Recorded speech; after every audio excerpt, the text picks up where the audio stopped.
Hi. All right. So, hi, everybody. I would like to welcome everyone to this symposium on life, death, and deviation in queer televisualities. I'm Lynn Joyrich, the director of the LGBTQIA+ Thinking Initiative from the Pembroke Center.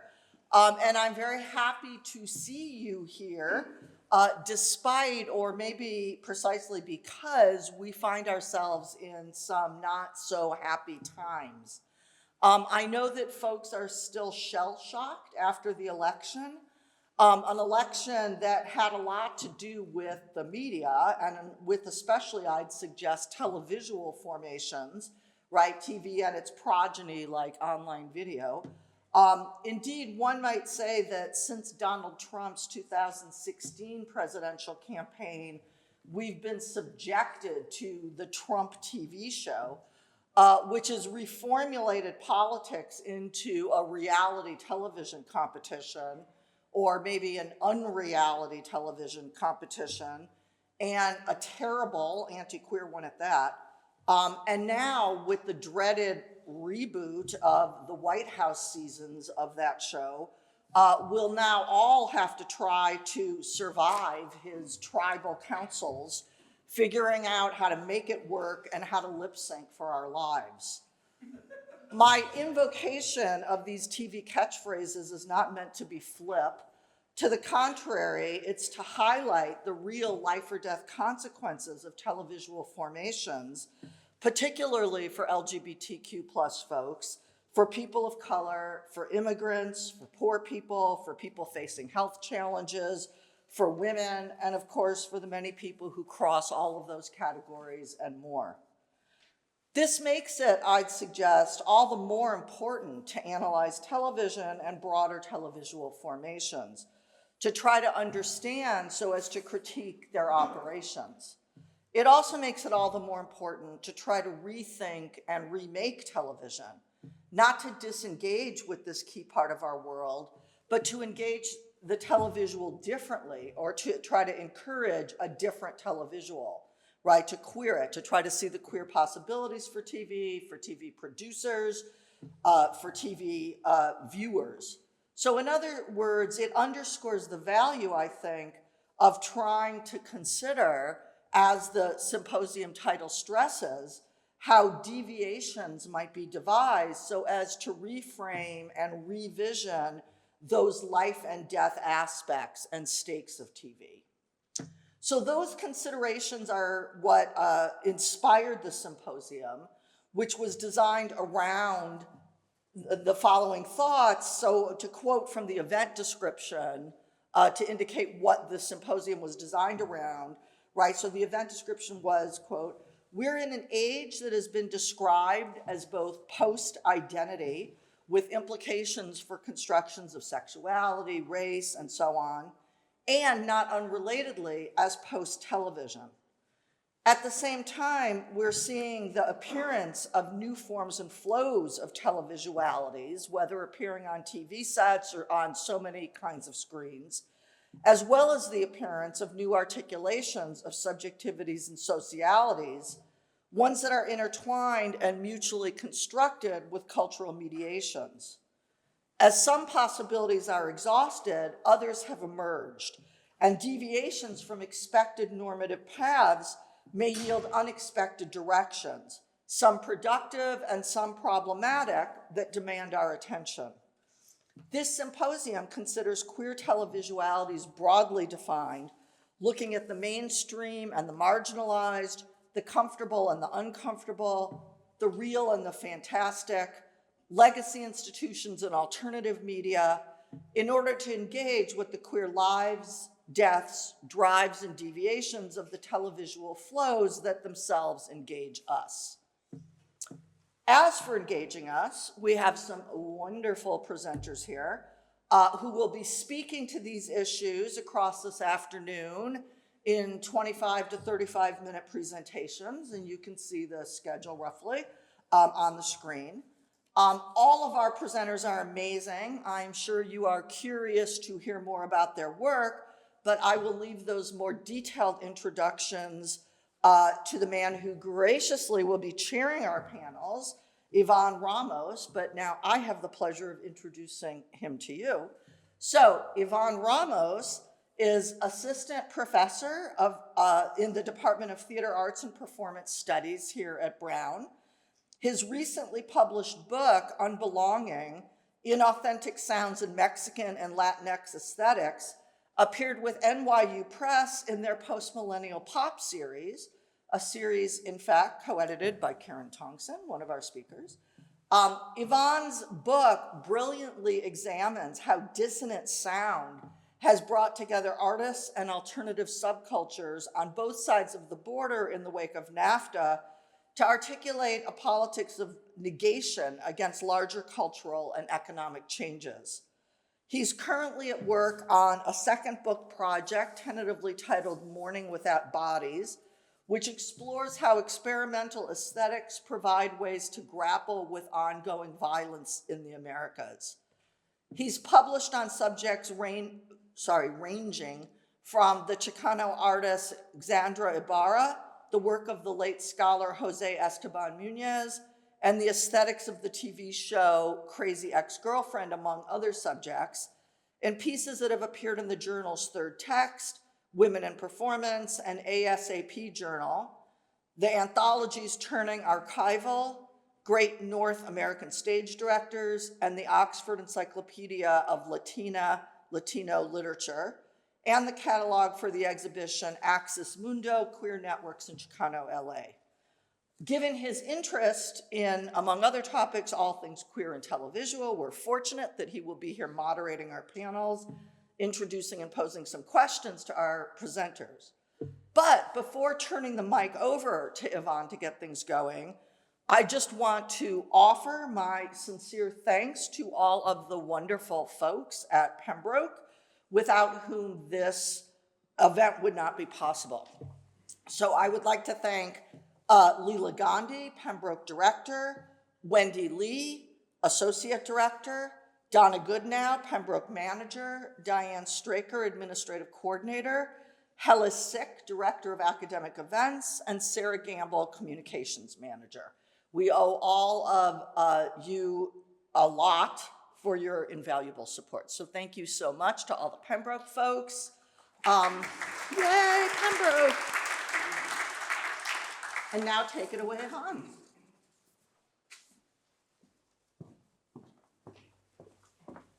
Hi, everybody. How's everybody doing? Good. All right, thank you for being here. I'm going to start by introducing the first set of presenters to my right. And then, of course, after the first set of papers, we'll have a short break in which feel free to come up to me and talk to me about whatever TV show you're watching, but especially if you're watching Elspeth on CBS. But anyways, it's my pleasure to introduce this wonderful panel, and I'll go in the order in which they'll be presenting. First up, we'll have Sarah Kessler, who is Assistant Professor of English at the University of Southern California. Dr. Kessler's interdisciplinary research spans the field of comparative media studies, critical race theory, queer and gender studies, voice and sound studies, and television studies. Her articles and essays have appeared in Camera Obscura, Film Quarterly, In These Times, Public Books, Theory and Event, and elsewhere. She's a TV section editor at Public Books. Her book In Progress, Anachronism Effects, Ventriloquism in Popular Media, argues that the seemingly archaic cultural phenomenon of ventriloquism is a key site for understanding Western processes of racialization, gendering, and sexualization through audiovisual media, performance, and other technologies of the voice in contemporary transatlantic popular culture. Kessler is also in the early stages of working on 2 additional book projects.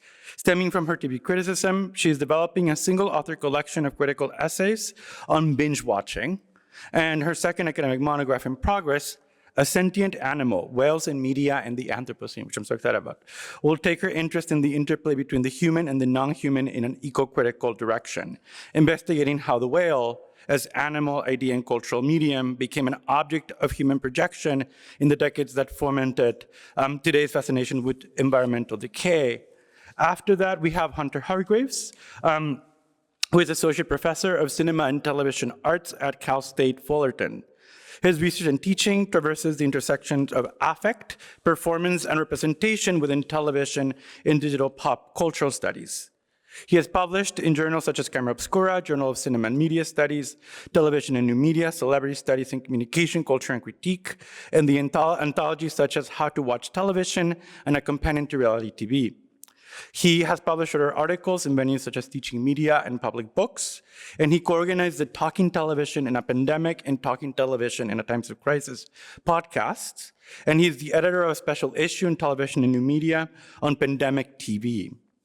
Dr. Hargrave's first book, Uncomfortable TV, was published in 2023 by Duke University Press, and it examines how television makes its audiences find pleasure through feeling disturbed, showing that this turn to discomfort realigns collective definitions of family and pleasure with the values of neoliberal culture. In viscerally violent dramas, cringeworthy ironic comedies, and trashy reality programs alike, Televisual Unease trains audiences to survive under late capitalism, which demands that individuals accept a certain amount of discomfort, dread, and irritation into their everyday lives. In closing out that first panel, we have Karen Tongson, who is a professor of English and American Studies and Ethnicity and chair of the Department of Gender and Sexuality Studies at USC. She is the 29th recipient of the Lambda Literary Jean Cordova Award for lesbian/queer nonfiction and the author of Norm Porn, Queer Viewers and the TV That Suits Us, Why Karen Carpenter Matters, and Relocations, Queer Suburban Imaginaries.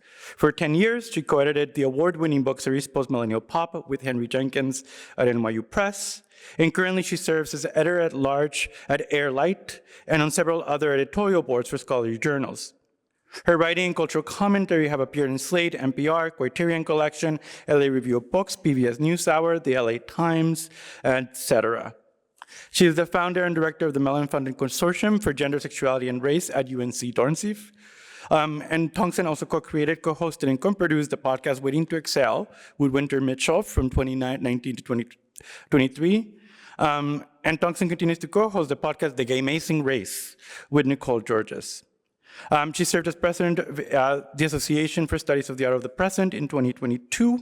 And she is currently a presidential visiting fellow at Yale University, as well as the Lieboff Distinguished Visiting Faculty Fellow in Media, Culture, and Communication at NYU in spring 2025. And so I'll let Sarah kick us off.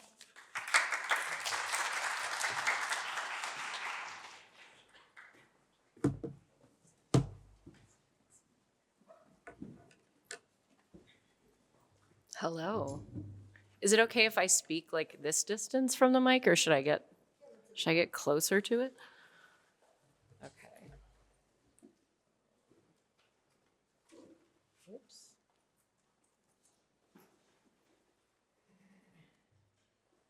Okay, there's a couple of, that seems really loud. There's a couple of moments where I'm gonna have to switch from my slideshow to my video clip, so just bear with me when that happens. Okay, is everyone seeing this? Hi. I hope my voice, I'm very self-conscious about this very subtle microphone. But I just want to say it's so wonderful to be here. I actually was an undergrad at Brown. I graduated in 2003, and this is the first time that I've given a talk on the campus. And it's super exciting. And it's especially exciting because Lynn invited me. And Lynn was one of my favorite professors as a student here, and my work has been so influenced by everything that she's done. And so thank you so much, Lynn, for inviting me. And thank you so much to the Pembroke Center and Diane and Hellas and everyone else who put this all together. It's gone so smoothly so far, and I'm sure we'll continue to. And thank you so much to my fellow simps, symposium participants. Why do I have that in my notes? My fellow simps, queer, I guess, Hunter, AJ, Karen, Yvonne. Thank you so much, everybody. And I'm actually weirdly going to, this talk is called True Crime Kink, True Crime as White Women's Edge Play. but I'm actually gonna start by talking about literature, which I just have a serious problem, which is that whenever I'm invited to do something on literature, I talk about television. Whenever I'm invited to do something about television, I talk about literature. So I will get to the TV, but I'm gonna start with this.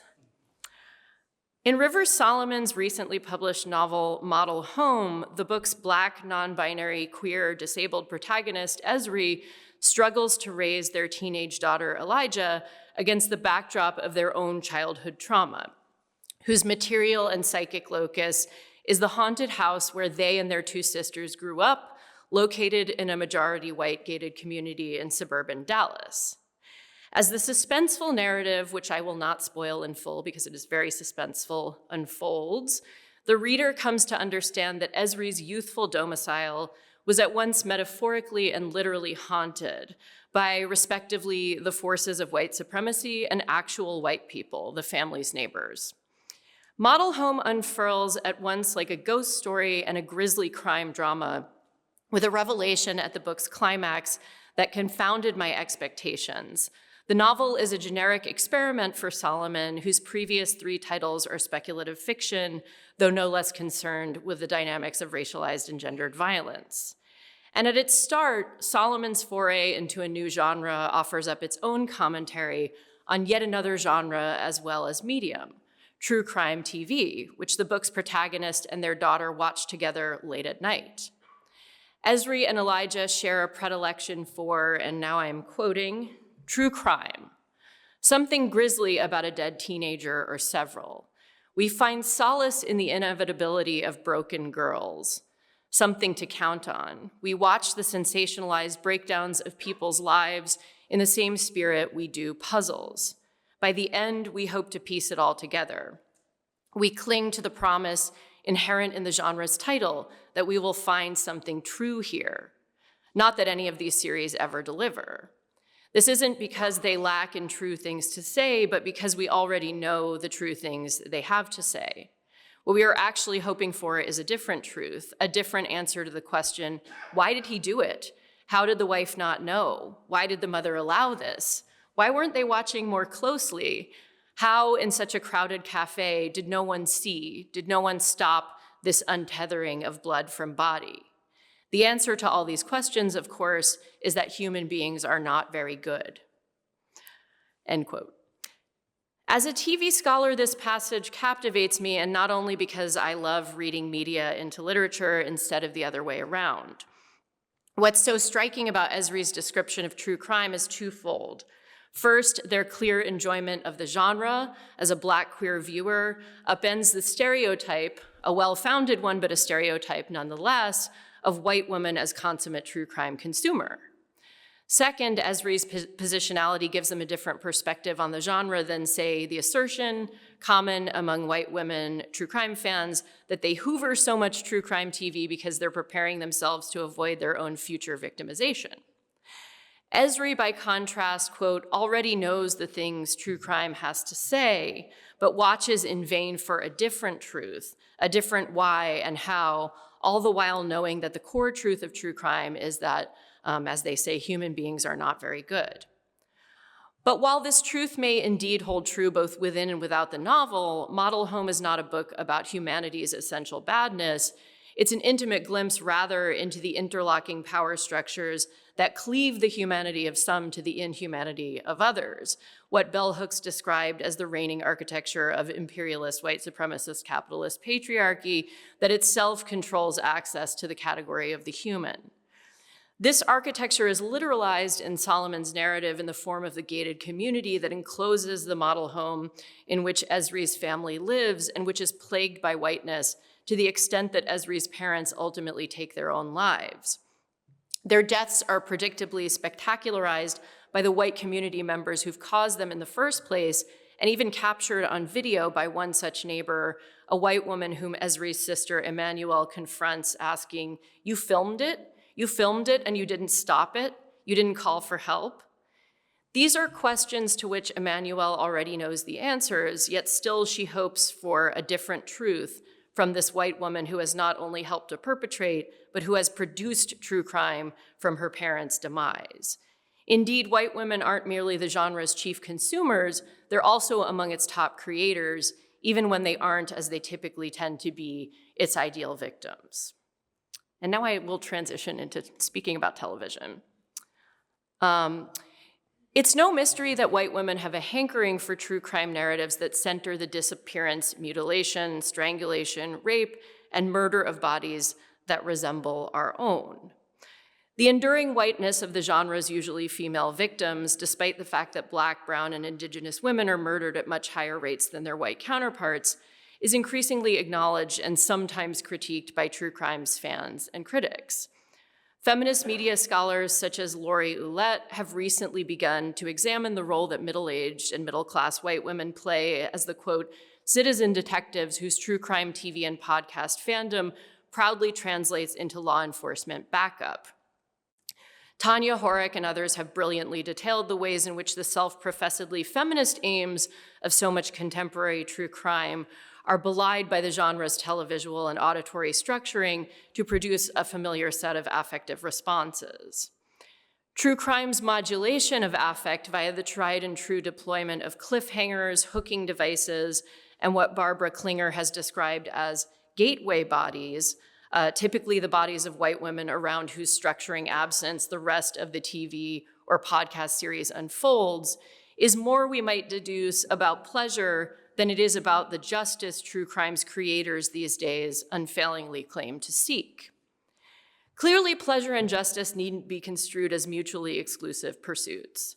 But as both Ouellette and Horak have observed, justice increasingly seems to serve as the alibi for true crime's morbid pleasures, so much so that one can, like the Murderino fans of the popular podcast, My Favorite Murder, gleefully indulge, knowing you've always got the pursuit of justice in your back pocket.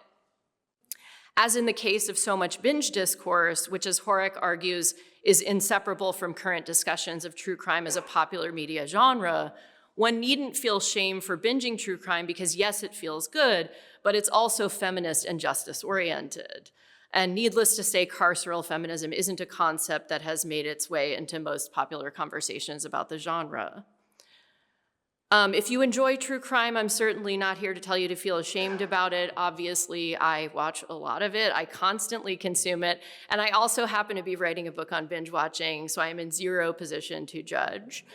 But in the spirit of the feminist media scholars whose work inspires my own, I'm going to excavate a particular tendency in recent true crime TV that throws the issues I've just raised into even sharper relief, and that's pushed me to think about the limits of this already highly problematic, as my students like to say, cultural field. We're here today to talk about life, death, and deviation in queer televisualities, which got me thinking about the question of televisual kink, which then led me down the deviant path of exploring edge play as a possible descriptor of middle-class white women's relationships to true crime narratives that center our own avatars. I was not initially approaching edge play with the terms BDSM meaning top of mind, actually, like the complet PhD that I am. I was thinking metaphorically, as in playing on the edge of danger, experiencing pleasure in the specter, or the spectacle of one's own dismemberment and or death. In BDSM, however, edge play involves the risk of actual physical harm, and I want to explore a tendency in recent true crime narratives to dramatize the white woman true crime writer's placement of herself on the edge of actual physical harm in the alleged pursuit of justice for victims not herself. And I feel compelled here to say I'm not equating this kind of edge play, i.e. the true crime kink that I'm talking about today with edge play within the queer kink community, or projecting onto it the same awareness of power relations that lies at the core of queer kink practices. And this distinction will become clear as I continue. The two true crime vehicles I'm discussing today, HBO's limited docuseries I'll Be Gone in the Dark and Starz' limited docuseries, oh goodness. Wait, was that slide? I was supposed to be on a blank slide. You see it now. So I'm talking about HBO's limited docuseries I'll Be Gone in the Dark and Starz' limited docuseries Confronting a Serial Killer. There we go.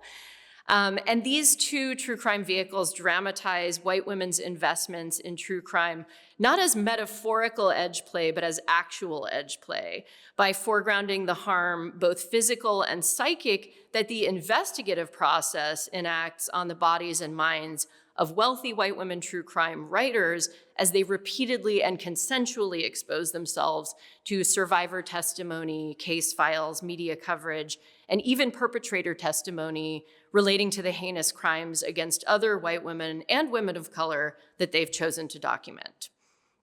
These two TV series have been praised as well as critiqued for playing with the genre, for breaking from some of its sensational patterns, centering victims, and even for exploring, if only implicitly, the problematic role of the white woman investigator in her own investigation.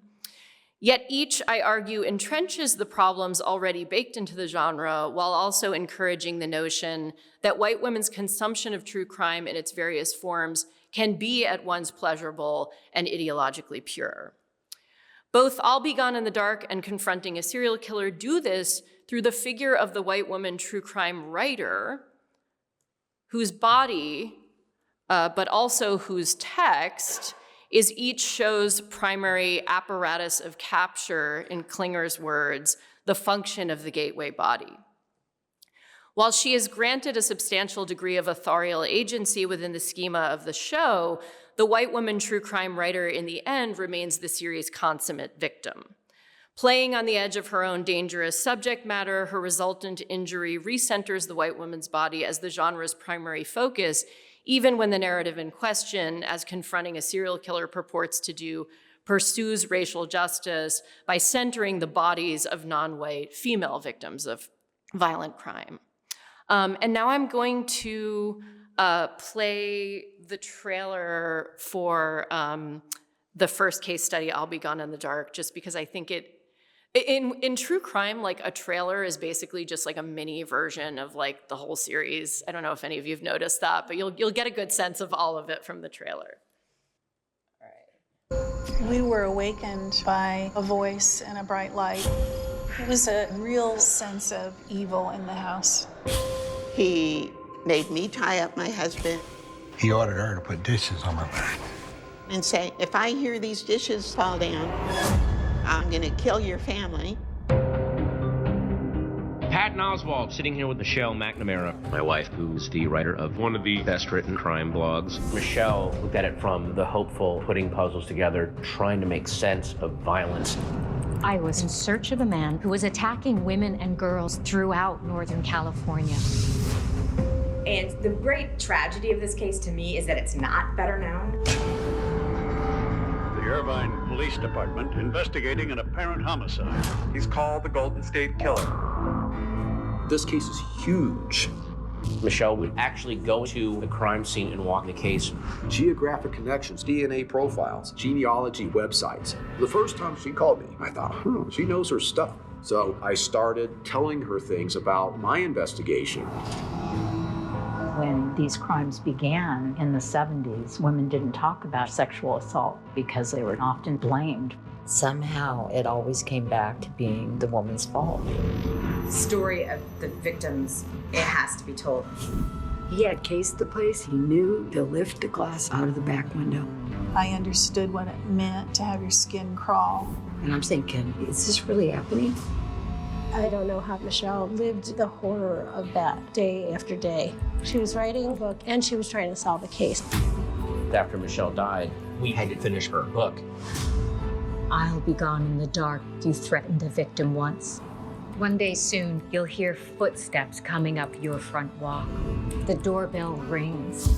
Take one of your hyper gulping breaths. This is how it ends for you. He's been called the original Night Stalker and the Golden State Killer. Today, it's our pleasure to call him Defendant. And you can see really clearly in the trailer how this text really is centered around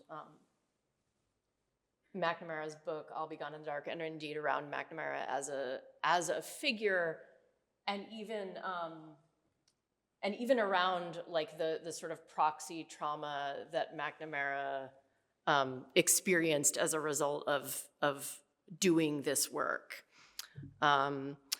So rolled out by HBO in late spring 2020, just in time for early pandemic viewing, I'll Be Gone in the Dark 7 episodes are largely based on, or perhaps more accurately around, true crime writer Michelle McNamara's 2018 book of the same name. The late McNamara's New York Times bestseller, which like the TV series came out posthumously, focuses on the author's self-acknowledged obsession with and drive to identify the elusive Golden State Killer, a moniker McNamara herself coined in 2013. Active from the mid-1970s to the mid-1980s, the Golden State Killer serially ransacked suburban homes, raped white and Latina suburban women, and murdered white and Latina women and their white and Latino male partners from Sacramento to Greater LA. I'll Be Gone in the Dark intertwines the story of McNamara's own death from an opioid overdose while writing the book with the story the book itself tells, augmenting McNamara's own investigative research with testimony from the killer's surviving victims, interviews with McNamara's so-called citizen detective and cop collaborators on the case, video and audio footage of McNamara and her allies talking about the case, and passages from McNamara's book read via actor voiceover and or written on the screen. The parallel tale of McNamara's demise, heavily insinuated to result from her overinvestment in the case and the stress of her impending book deadline, is recounted via interviews with her family members, friends, and famous husband, the comedian Patton Oswalt, who also served as an executive producer on the show. Oswalt's proximity to I'll Be Gone in the Dark isn't a peripheral detail. McNamara is not the only high-profile white woman true crime writer who happens to be married to a famous man. This is in fact a trend, the well-off white woman obsessed with a killer whose fixation is supported and one might imagine funded by her prominent husband. And I also have like a lot of other examples of this beyond what I'm talking about in the talk.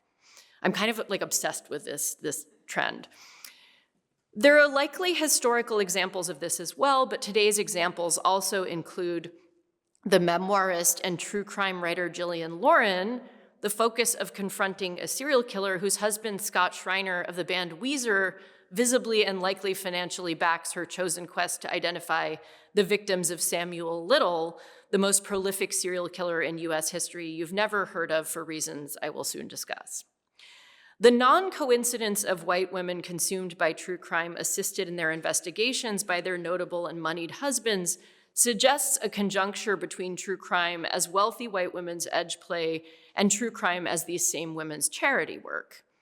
What might otherwise be lurid fascination and dilettantism becomes social justice when capital can be put towards solving a crime. Charity work is the wealthy white woman's ultimate alibi. I'll Be Gone in the Dark unwittingly makes this point early on in the series' first episode, titled Murder Habit, by juxtaposing visually and through voiceover narration McNamara's own written descriptions of her, quote, gripping obsession with the then unidentified and unincarcerated Golden State Killer, whose quote, powerful absence haunts his unsolved crimes.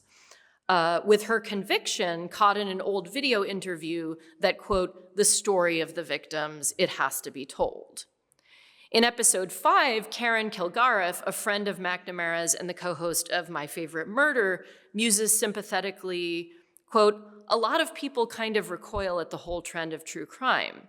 At first, it feels morbid. You feel like you're rubbernecking on someone else's tragedy. But underneath that, there's this sense of everybody's doing their best, working overtime, sitting at their desk until the middle of the night, trying to find justice for people who can't do it for themselves anymore, end quote.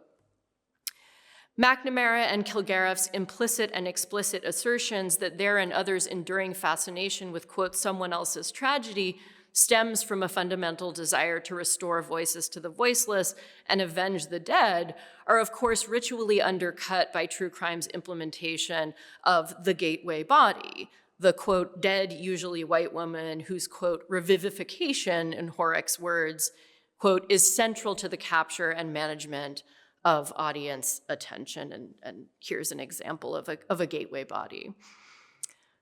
Rather than endowing it with agency or getting it justice, true crime's repeated reanimation of the gateway body serves a narrative purpose. The figure of the dead, usually white woman, is the structuring absence that scaffolds the search for the more powerful absence of the usually white male perpetrator who's the story's real protagonist. And in the case of I'll Be Gone in the Dark, the gateway body is not the victims nor the survivors of the Golden State Killer whose story McNamara purports to wish to tell, but the body, and most crucially, the body of work of McNamara herself. I'll Be Gone in the Dark's dramatization of McNamara's edge play includes not only the framing of her opioid habit as a deathly corollary of her murder habit, but repeated references to a past sexual assault as a wound damagingly reopened by her work on the case, and thus as another form of martyrdom to the cause of seeking carceral, always carceral justice for the Golden State Killer's victims. But while the viewer only occasionally hears McNamara's recorded voice briefly reflecting on her own history of depression and assault in interviews with survivors and victims' family members, one much more often glimpses McNamara's reflections via the on-screen text and voiceover narration I've already mentioned.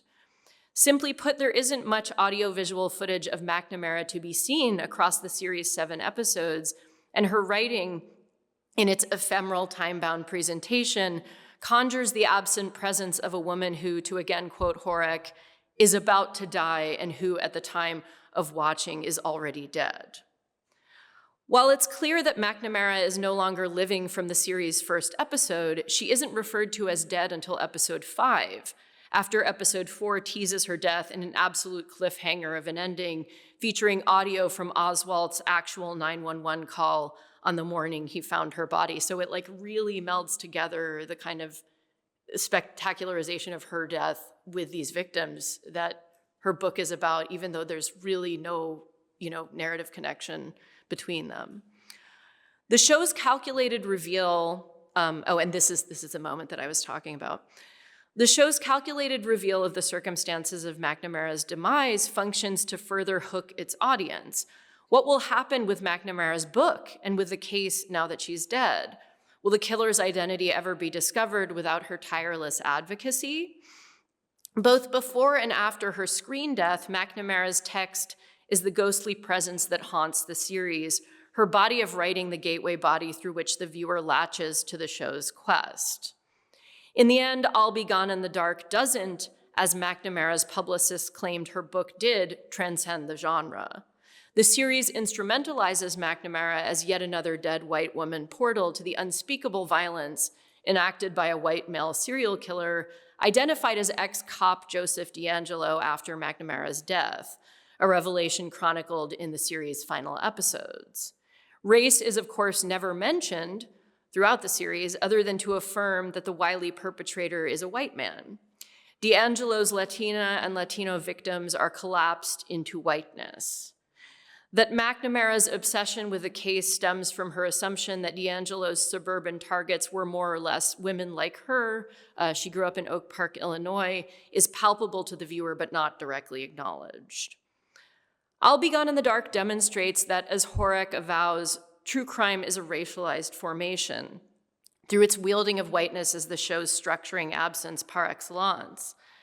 By contrast, confronting a serial killer is an exemplary instance of true crime as white savior narrative, selectively acknowledging the structural racism that undergirds the genre's preferred focus on white female victims, only to instrumentalize the long dead bodies of women of color, to dramatize the psychosexual frisson between the white woman true crime writer Lauren and the incarcerated Black male serial killer Little. And I will now show. He was like, "You wanna know about the first one?" It took me a minute to realize he's confessing. Sam Little is the most prolific serial killer in American history. It's mind-boggling. He would have never gained that title had the system dealt with him correctly. I don't feel that she was important enough to investigate. He was used to getting away with it and getting away with it. It's shocking. They failed me. They failed every woman after me that was killed. I started reaching out to him to bring justice to these cold cases and restore the names of these victims. He did these drawings for me. I'm determined to help identify them. That's my job. How many women have you killed? I was killing for pleasure. I have access to him. So my deal with the devil is you will not die alone if you tell me the truth. If you weren't locked up, I'd probably be dead by now.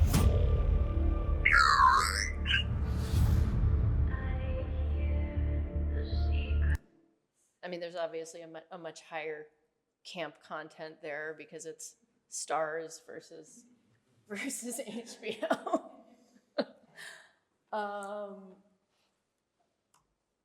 Okay, so as Lauren tells it, and you heard this in the trailer, her, quote, deal with the devil is to engage in intimate, often daily correspondence with the unrepentant Little to get justice for his victims before he dies in prison by matching existing cold cases to his contemporary accounts of the various murders that he committed between 1970 and at least the late 1990s. Little's victims were, in Lauren's self-aggrandizing words, members of, quote, marginalized populations: Black women, brown women, indigenous women, poor white women, trans women. Most of the women he targeted were sex workers. Little would be the first to tell you that he selected his victims thus because he was aware that their marginalization would shield him from the interest of law enforcement, otherwise hell-bent on criminalizing Black men like himself. After recounting to Lauren his murder of a young disabled Black woman named Daisy in Louisiana in 1996, he quips, "Stupid-ass police, they didn't care." Little, however, remembers each of the 93 women he confessed to murdering with near photographic accuracy, drawing haunting portraits in his jail cell that he then mails to Lauren, who pins them up on a wall of her office because, quote, it's about these victims.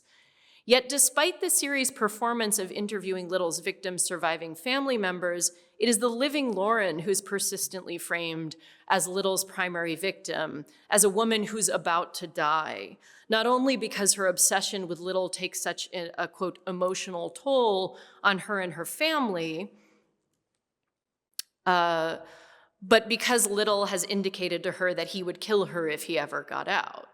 Indeed, the show's opening credits feature an audio clip, as well as the trailer, from one of Lauren and Little's many phone interviews wherein Lauren says, with no small hint of provocation, "If you weren't locked up, I'd probably be dead by now," to which Little replies in a voice distorted by static, "You're right."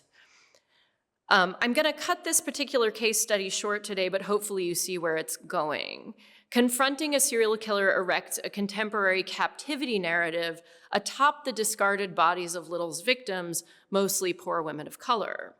The white Lauren, whose whiteness is of course never mentioned, is held hostage by the incarcerated Little, whose Blackness is also never mentioned, conjuring and centering the specter of Black male violence against white women, even and especially in a tale that purports to be about, quote, marginalized populations.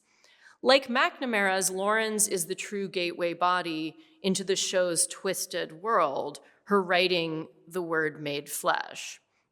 Unlike McNamara, however, Lauren is alive and framed as the woman truly in need of saving. At Model Homes Denouement, the book that I mentioned earlier, Esri muses, quote, "In the imaginary true crime doc that chronicles my family, its downfall, the question why hovers unanswered to the very end. The Lord does what he does," end quote. Solomon's use of the male pronoun is interesting here since the central architect as well as archivist of Esri's family's downfall is in fact the aforementioned white woman. But even Esri, the primary object of this woman's violence, is unable or perhaps unwilling to fully name her as such, to discursively shift the white woman from true crime's consummate victim to its perpetrator, and indeed its documentarian. Maybe the imaginary true crime doc that chronicles Esri's family's incessant haunting is not, in fact, a true crime doc at all, but a different genre of TV revealing altogether different truths. Thank you.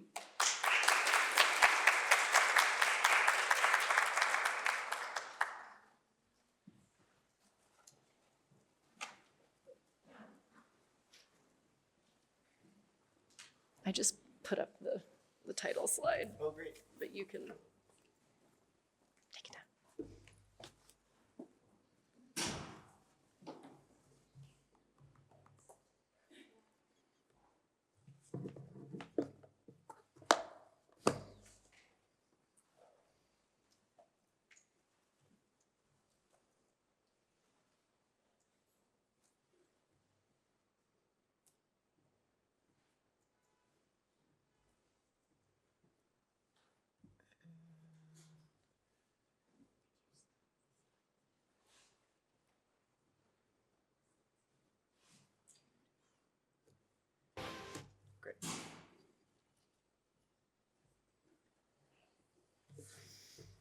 All right, hello everyone.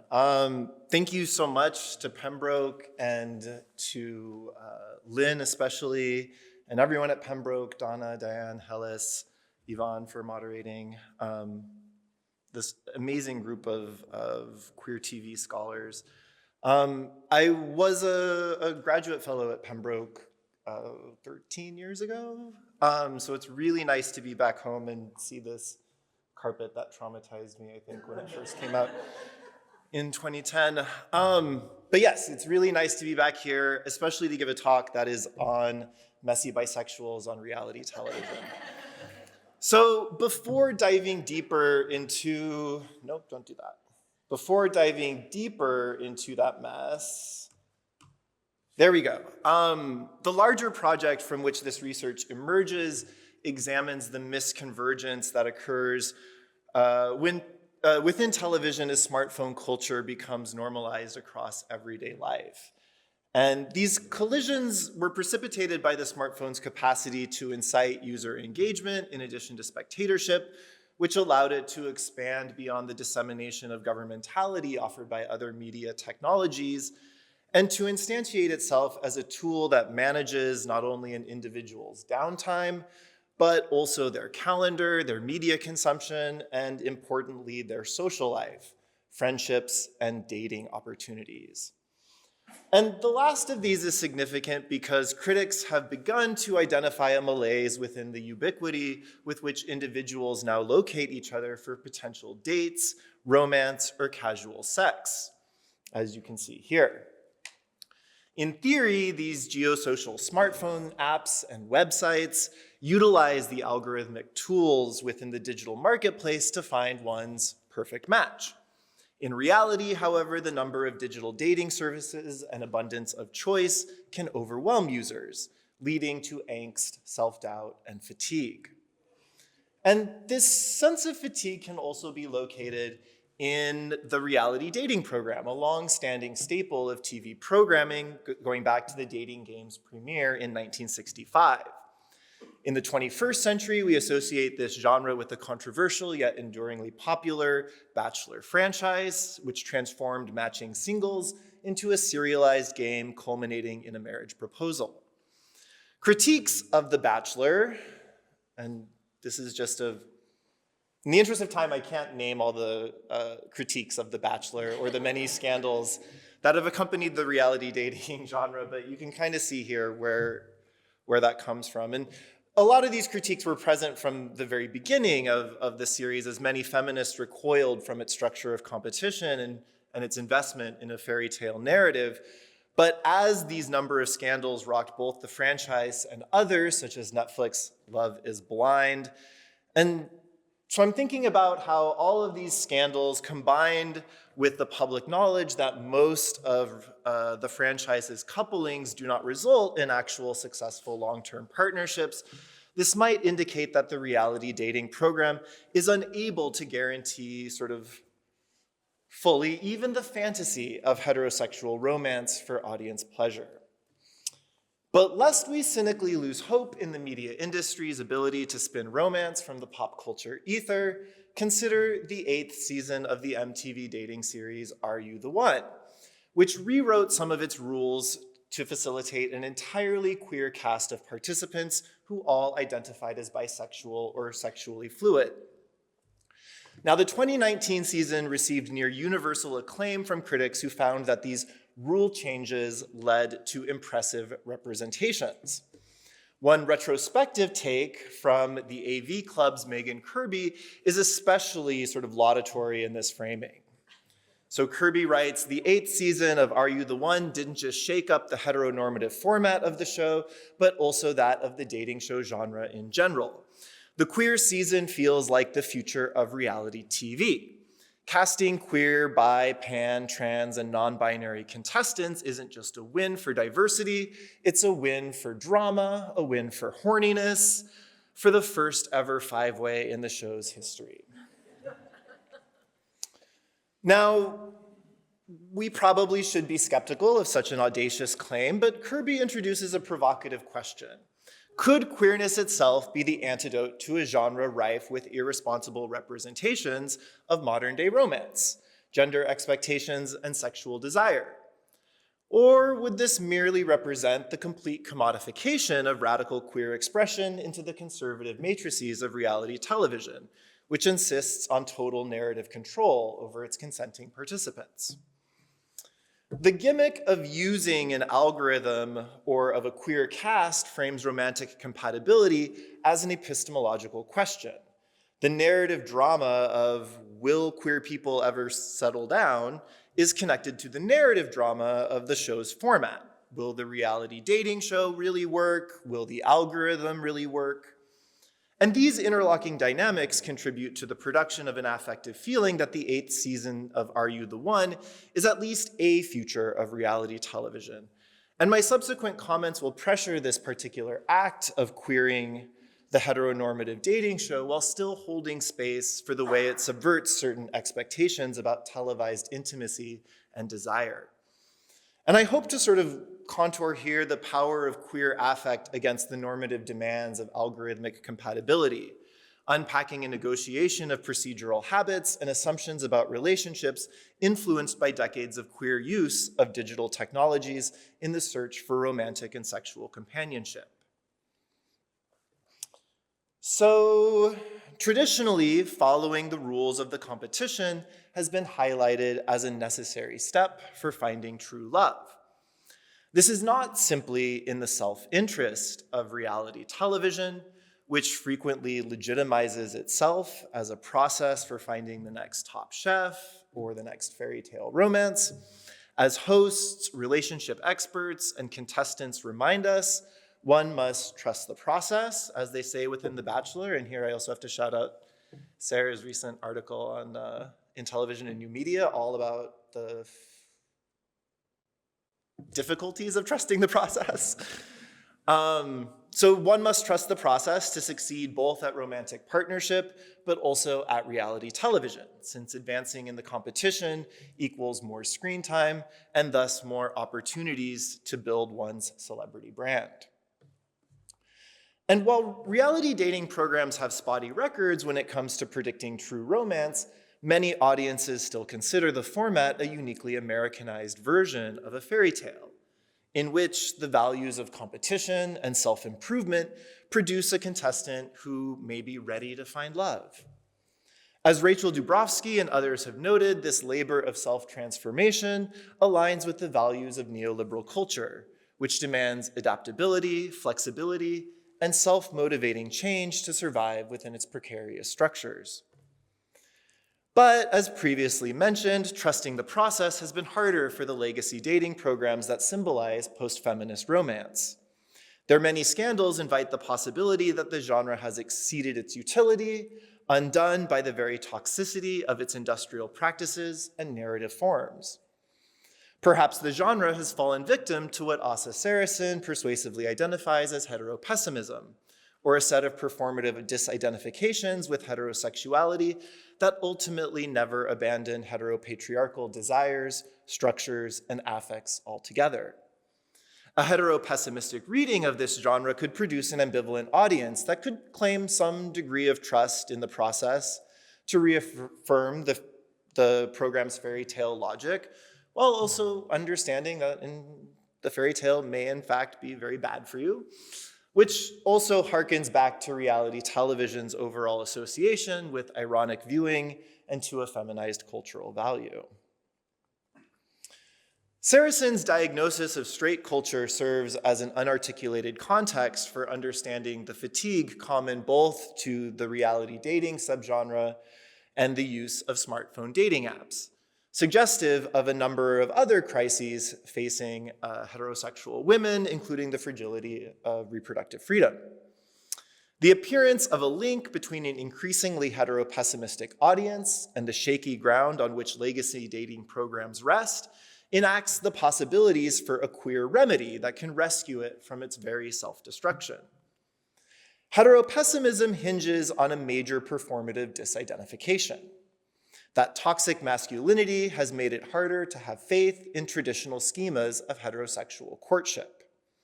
But this disidentification can also be solved or maneuvered around by a more precise schema of assessment, one often anchored around sophisticated and technological systems that test compatibility and that have been embraced by the marketplace as a way of individualizing one's dissatisfactions with one's dating life.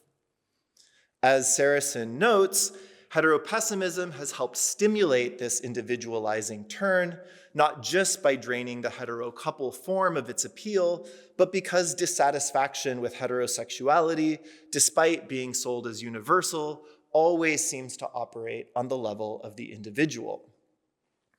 This curiously resonates with critiques of smartphone dating culture offered by both religious conservatives and reactionary feminists, who tie this individualization to decreases in marriages and birth rates among women and increases in incels and addictions to pornography among men.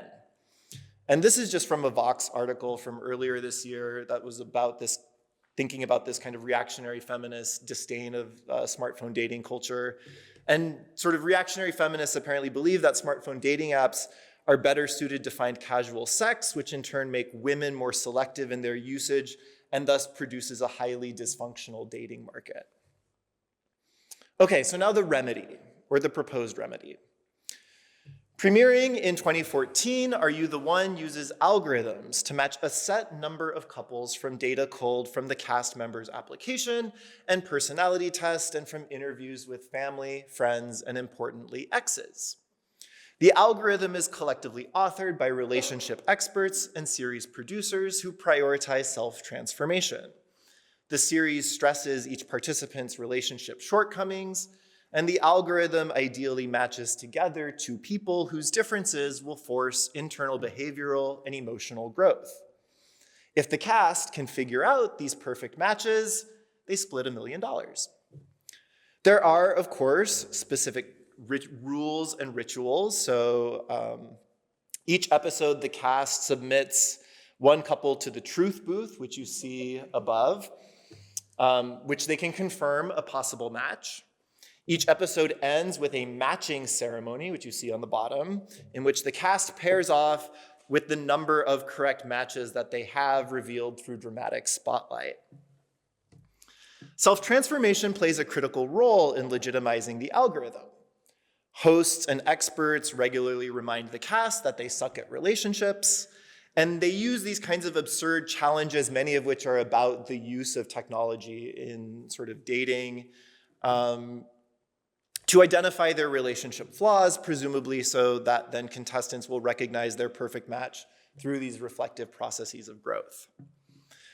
Yet the hosts and experts also remove themselves from the algorithmic process, presenting sort of the show itself as a neutral matchmaking formula, despite its human authorship. And of course, this is a trait shared by most algorithms, as Safiya Noble has eloquently documented. This results in an epistemic contradiction. Even though viewers know that the algorithm will rarely produce long-lasting partnerships, they accept its legitimacy because of its discursive value. But this contradiction also illuminates how the, quote, affective charge of television as a technology of intimacy turns science into a feeling game, in Misha Kafka's evocative phrasing. What I find helpful about these critiques of algorithmic culture is the hopeless entanglement of the televisual and the algorithmic, often at odds with each other. Compatibility algorithms predict a match based on invisible yet knowable factors, while reality TV revels in its spectacularization of affective unpredictability. The combination of these two discursive structures allows for the representation of chemistry between participants that an algorithm cannot always guarantee.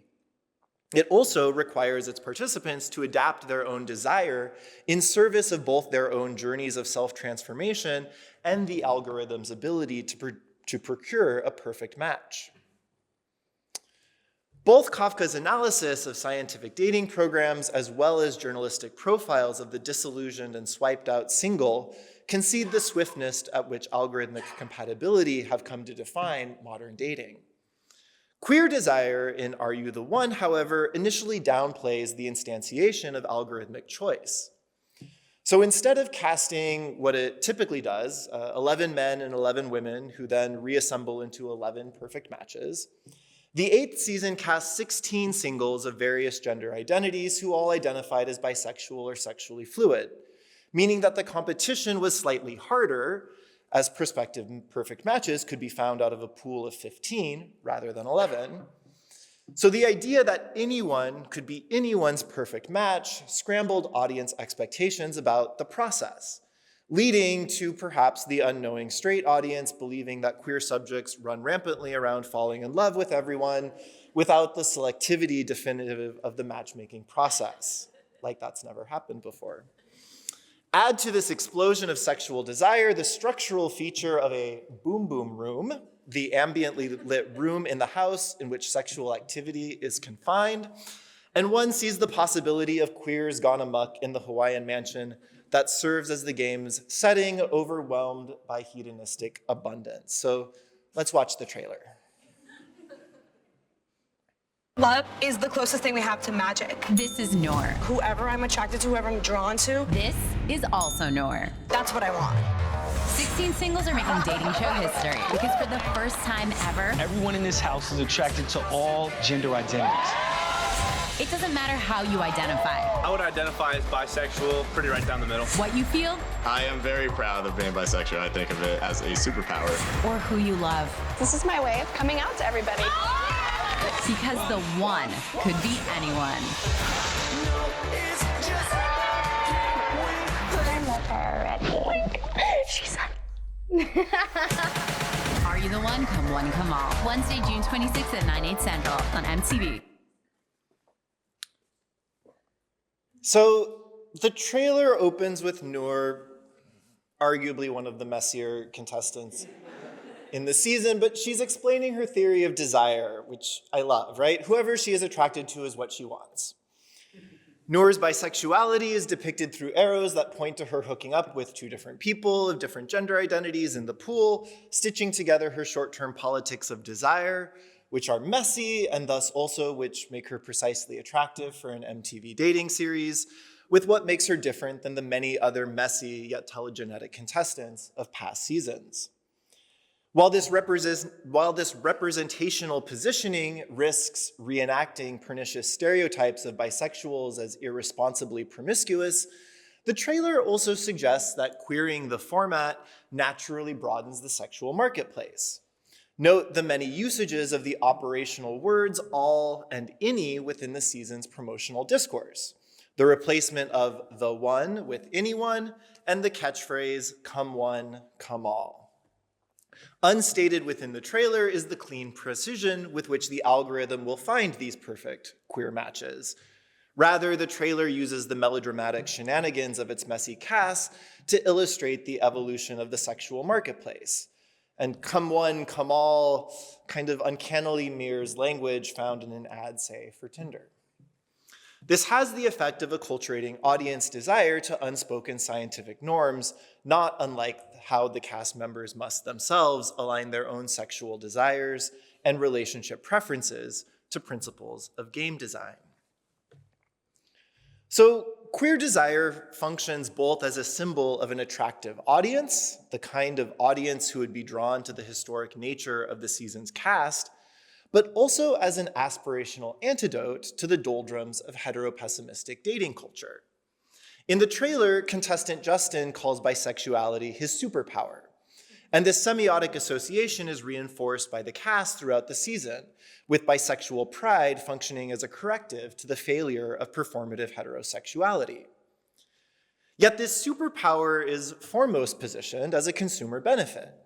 Bisexual users of algorithmic dating culture, it would seem, would have even more options from which to find their perfect match, serving as a symbolic ideal for consumer practices that resonate with the 21st century's full incorporation of queer people into the marketplace. This even extends to the term sexually fluid itself, indicative of the value fluidity and flexibility have within late capitalism.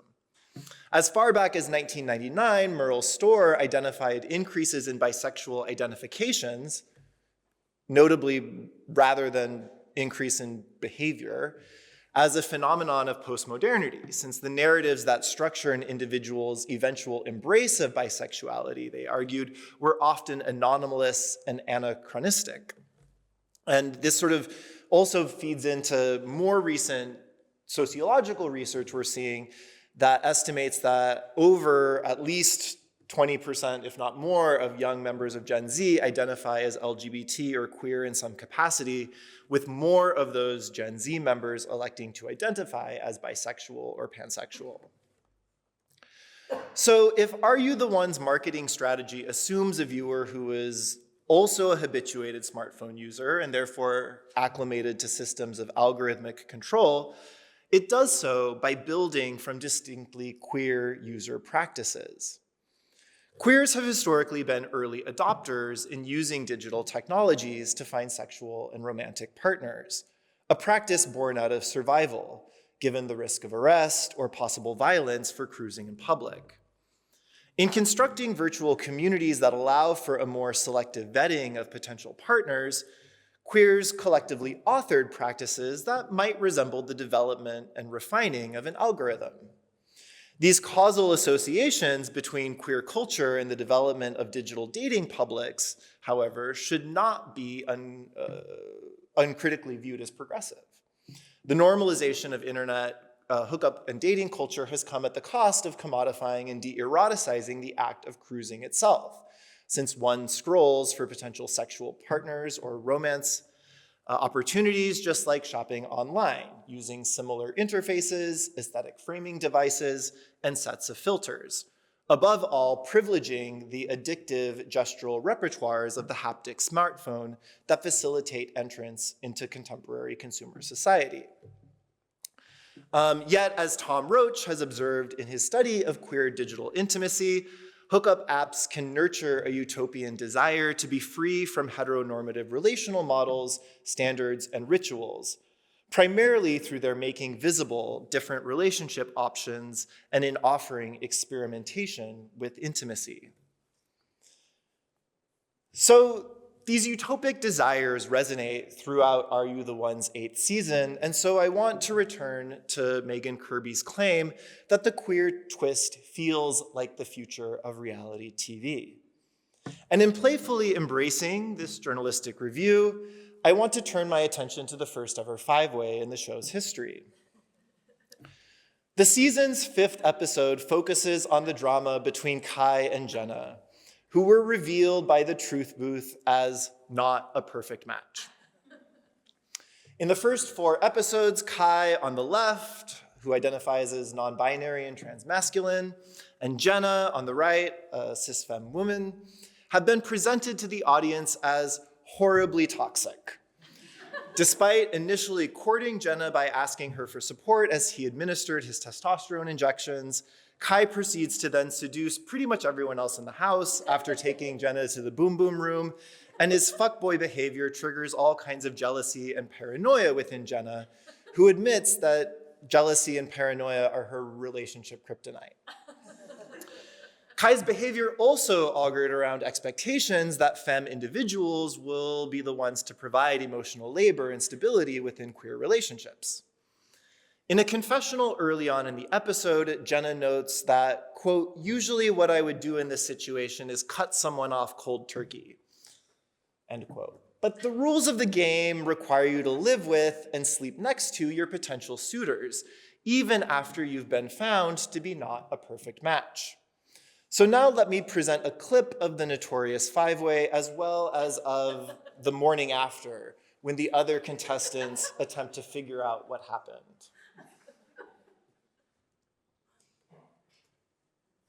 I'm trying to explore other things, but like at the end of the day, I don't really truly want them. Why are you not doing what you want then? All I want is you, Kai. Well, okay, unfortunately, the rules made it so that we can't have each other. I do really appreciate and adore Danny. I wouldn't be surprised if we're a perfect match. I am right here, and he might actually balance me out. But at the same time, I feel a little bit like a fraud. I'm still completely infatuated with Kai.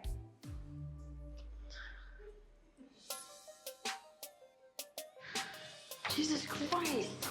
What are they doing?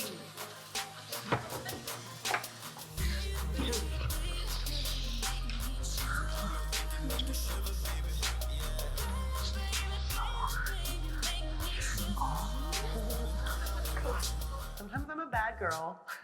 Sometimes I break the rules, and I'm like, oh, let's have sex.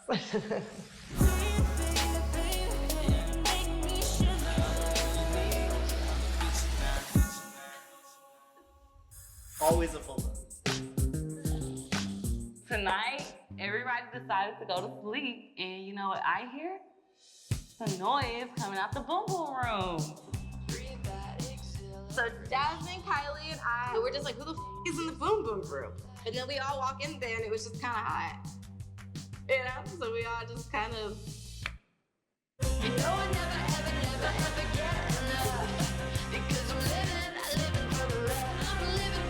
Jenna and Kai aren't a match, but hey, if we can't separate them, we're gonna get right in between them, period. Not gonna lie, it was kind of fun.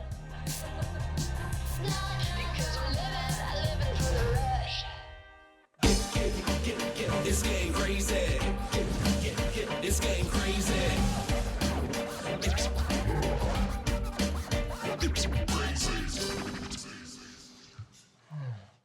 I heard that there was a fivesome last night. There was a fivesome? I don't know who. Oh, I'm well, trying I to figure wasn't out. there. I be spilling all the tea. Was she in it? Karen, no. Oh, okay.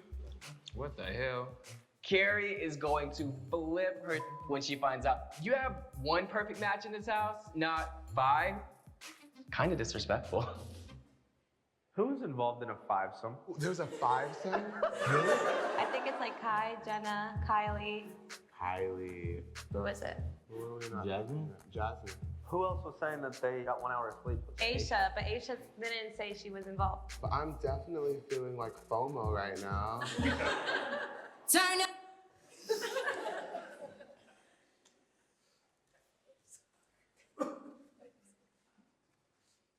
All right, so what might this clip have to say about the futures of reality television? Its reluctant appropriation of smartphone and algorithmic logics, or its accommodation for breaking the rules in spectacular fashion? Jenna's a bad girl. Sometimes she breaks the rules. Despite being aware of their algorithmic and real-life incompatibility, Kai and Jenna cannot let their desires simply dissipate and must hook up clandestinely, since continuing their romance means flaunting the rules and therefore flaunting the supremacy of the algorithm, which is framed by the series and by fellow castmate Jonathan in Confessional as unproductive labor. Flaunting the rules also means resorting to the staple aesthetic practices of reality television. Fisheye lenses and night vision cameras demonstrative of the genre's aesthetics of surveillance and that communicate illicit sexual affairs with a scandalous sheen. Timestamps and confessionals help establish narrative continuity while adding to the melodramatic nature of the event, which reverberates throughout the remainder of the episode as the rest of the cast reacts to the news, mostly, as you saw, through the expression of FOMO, and which also follows the sort of aesthetic and narrative techniques of daytime soap opera to that effect. There is something organically and beautifully queer about how a failed couple unable to shake their obsessive codependence becomes the catalyst for Are You the One's first fivesome, one impossible to imagine within any of the series' 7 previously heterosexual seasons.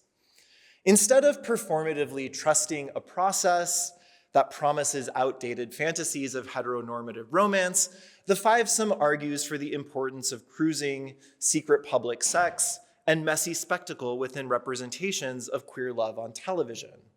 In confessionals, the members of the fivesome are adorably proud of themselves, using playfully awkward eye movements and laughter to proffer an image of sexual fluidity made powerful by its promiscuity rather than being made undone by it. When Jenna remarks at the beginning of the clip that all I want is you, Kai, Kai responds by invoking the rules, which appear to no longer matter, save for the formality of completing the game and winning a share of the prize money.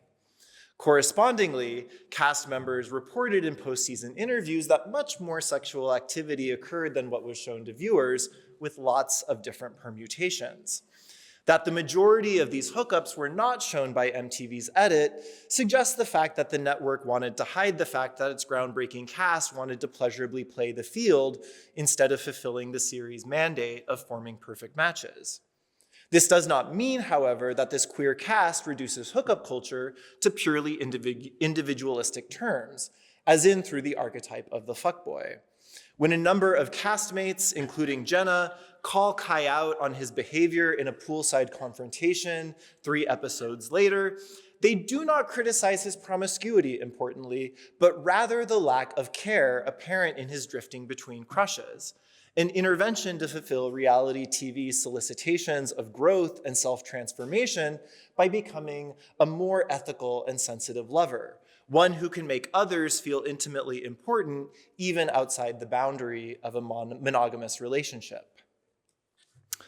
Smartphone dating apps may have already rewritten the terms by which modern love and romance are secured, but moments of queer joy like these, however beholden to the logics of the marketplace and of reality television, stand out as a new model of televisual and queer intimacy. Being sexually fluid may indeed be a superpower, but its power lies in its ability to disrupt and jam the mechanics of algorithmic compatibility. The queer season of Are You the One tries to game the algorithm altogether, catalyzing an ethereally queer intimacy that explodes the stale conventions of the reality dating program to summon a messy fluidity that traverses different bodies, platforms, and domestic spaces, not in search of the futurity indexed by a perfect match, but in search of the pleasure of the perpetually horny present. This intimacy privileges not just one perfect match, but at least for one night, 5 imperfect matches, the thrill of each signifying the misconvergence brought on by the affective expressions of a sexually fluid and erotically rich queerness that may jolt us out of our fatigue from swiping and offer us a way to subvert the epistemic promise of computational technology. Thank you so much.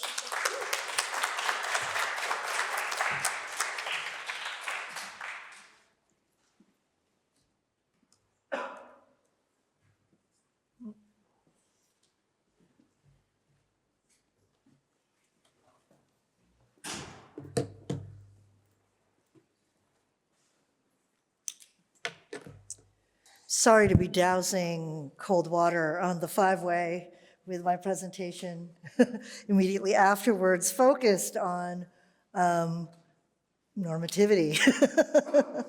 So let me just get this open here. I also would like to begin by thanking Lynn Joyrich, Diane Straker, and everyone at the Pembroke Center, Hellis, Donna, et cetera, for the invitation and for organizing this gathering today. And I'm just going to jump right into it, since I know we're coming up to the lunch hour, or the break hour, rather, and I don't want to preclude us from getting there so that we can get to the conversation right away. So this talk is really a kind of, not a book talk, but a forensic of the book that I recently published on television called Norm Porn. And I use that phrase as kind of homage and direct citation from Lauren Berlant, who always wanted to talk about the kind of affective forensic we must undertake with our work. And so that's what's going to happen today. And there will be resonances with actually some of Lynn's opening remarks. We've talked about the Trump show and its reboot, but the genre or subgenre I'm going to be talking about is really the kind of counter-programming that existed not only before and during the first Trump regime, but that I argue in the book kind of ends right on the precipice of it. And so we're going to get some kind of eulogistic aspect, not eulogistic, that sounds too actually positive and fond.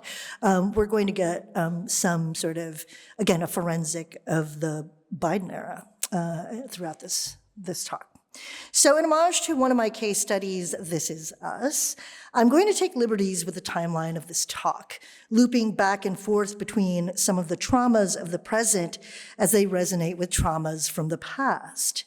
As I write about This Is Us, it's looping through time the semblances and symmetries recreated by the show's own aesthetics, mimic not only a journey of psychic repair, but also the increasingly strained effort to remain anchored in meaning to the details, large and small, that are the stuff of life.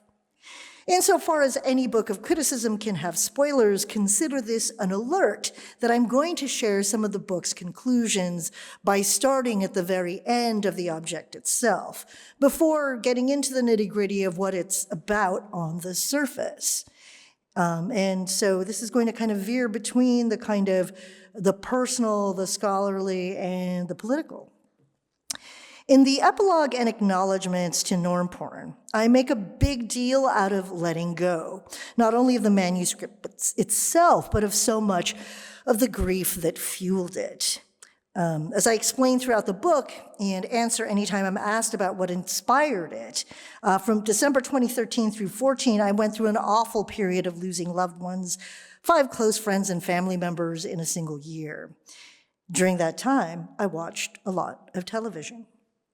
When I binged Parenthood, a primetime network drama, I found myself sobbing uncontrollably at scenes and situations that seemed totally corny and mundane, and that reinforced certain cringy norms about what family and intimacy mean. Up to that point, I thought my entire life as a queer person existed on another emotional plane, a more expansive universe of political and social possibilities. Yet here I was, destroyed against my will and better judgment, utterly gutted and shedding copious tears over the totally normal stuff my entire career as a queer studies scholar has been devoted to critiquing. It was disorienting, to say the least, to seek comfort in depictions of norminess that weren't even really meant for people like me. I had to delve deeper into that disidentification, into that twisted sense of desire, repulsion, and the thrills that inevitably transmute into a sense of self-loathing. To put it bluntly, I cringed at surrendering to such basic-ass shit, both aesthetically and politically. But I had to give myself the license to explore what all of it meant, especially when, just a couple of years after my first dive into norm porn, Donald Trump was elected to the White House for the first time. And U.S. cultural discourse refocused its attention to norms and their importance, given Trump's purported aberrance from political norms. What began on an intimate scale of self-examination then expanded to a broader political and cultural inquiry. And, just as a kind of refresher, in case you don't remember, especially in the kind of post-2016 moment, there were declarations of this is not normal, and there was sort of like, well, what does normal mean again, right? There's a kind of transformative sense of normalcy as not a stable category, but actually one that is adaptive. In the intervening years, my shrink and I had worked so much on the catastrophizing fear of loss that accrued and had to be processed that I was feeling safe enough to refer to it in the very last paragraph of the book. And I thank Sarah for allowing me to share this photo and this line from the acknowledgments, particularly about, my catastrophizing relationship to grief. Essentially that, I joke about like why and how having this sweet milieu in my life leads to that catastrophizing fear of loss. On January 8th, the first day of the semester, we unexpectedly lost Lily, the white cat on the left, who was about to turn 12. As childless lesbians, the two cats pictured here are essentially our kids. They're the special beings with whom we've chosen to share our lives, care, and intimacy. I'm not going to say more about it because I'm prone to dissolving, in fact, reenacting norm porn for you right here if I utter another word. I actually cut a couple sentences out of it because I knew I couldn't read it. But this is the personal landscape of grief that inaugurated this year. I'm going to return more pointedly to the cultural and political context of the book's entry into the world. The release date of the book was November 7th, 2023. And I'm going to return to that date at the end of this talk. Suffice it to say here that despite the book's humorous tones and its silly portmanteau in the title, the entire project is undergirded by grief and reinforced by its unrelentingness. Mourning begets repetition, repeat viewing, nostalgia, escapism, and sentimentality, and nothing drives a deeper search for semblance, equilibrium, or in short, for normalcy than an abnormally brutal period marked by death across scales both intimate and global. What began as a solipsistic exercise in exploring my own process of grief, healing, and rebooting through TV consumption became imbricated with the unfathomable scale of grief and loss accrued during the completion of the project over the last several years, which I needn't tell you continues to be marked by the COVID-19 pandemic, as well as multiple global genocides, some witnessed, others not, transpiring simultaneously as they so often have throughout the globe. And I appreciate your willingness to kind of relive this forensic with me as we explore what norm porn is and how it manifested in US culture since the late 1980s, achieving its peak during the Obama era and reaching its inevitable end during what little remains of the short-lived return to normalcy of the Biden era. So what is norm porn? There's a very specific meaning to it and a more general one. The book describes and explores both. First, norm porn refers to a subgenre of hour-length dramedies, sentimental and realist in style and tone, that have been featured on network television since at least 1987, starting with the show 30-something. And let me show you the trailer, or actually rather the opening credits to 30-something, which for those of you who maybe didn't live during that era or haven't had the opportunity or didn't live through the era in which it replayed continuously on Lifetime television, I'll just give you a sense of what norm porn kind of is. Where's the volume here? Everything is muted here. Those are the mics. Where's the display? Let's see. Just want to make sure that they can hear the jangly guitar music of the theme song. It worked, yeah, but I don't know why it's like all quiet now. Is there? It's okay. Well, I mean, I can, also tell you a little bit more about norm porn as we're working on the sound. Whereas earlier prototypical dramedies like Ally McBeal, I was reminded of Ally McBeal because of the restrooms here, explored the outsized imaginations of individual protagonists contemplating their singledom. Norm porn focuses on the family in a post-millennial moment when we can go ahead and play it. when we can no longer assume that TV is just playing to Peoria or the straight white middle-class middle American nuclear family with 2.5 kids, long since disappeared. And here's that 30-something trailer.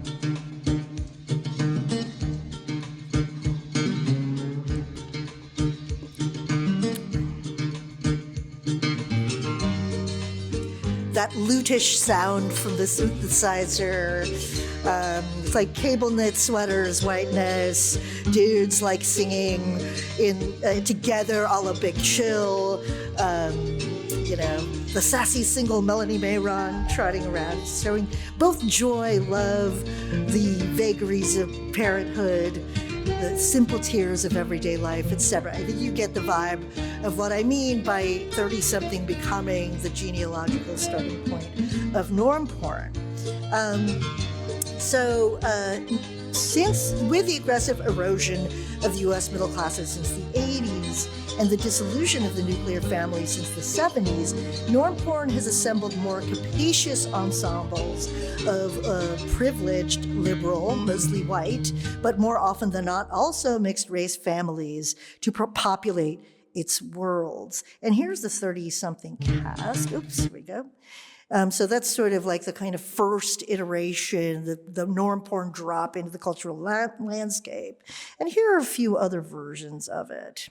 And coincident with the success of the marriage equality movement, Obergefell versus Hodges specifically in 2015, norm porn also provisionally and somewhat cheekily answers the question, what are queers to do? What is anyone to do really when forced to confront the fact of their own increasing normalcy and privilege inherited or attained? And I just want to quickly flag here, and we could talk about it in Q&A, J.D. Vance's claim to the normal gay guys are probably for us too. And I want you to kind of like marinate on what that possibly means, right?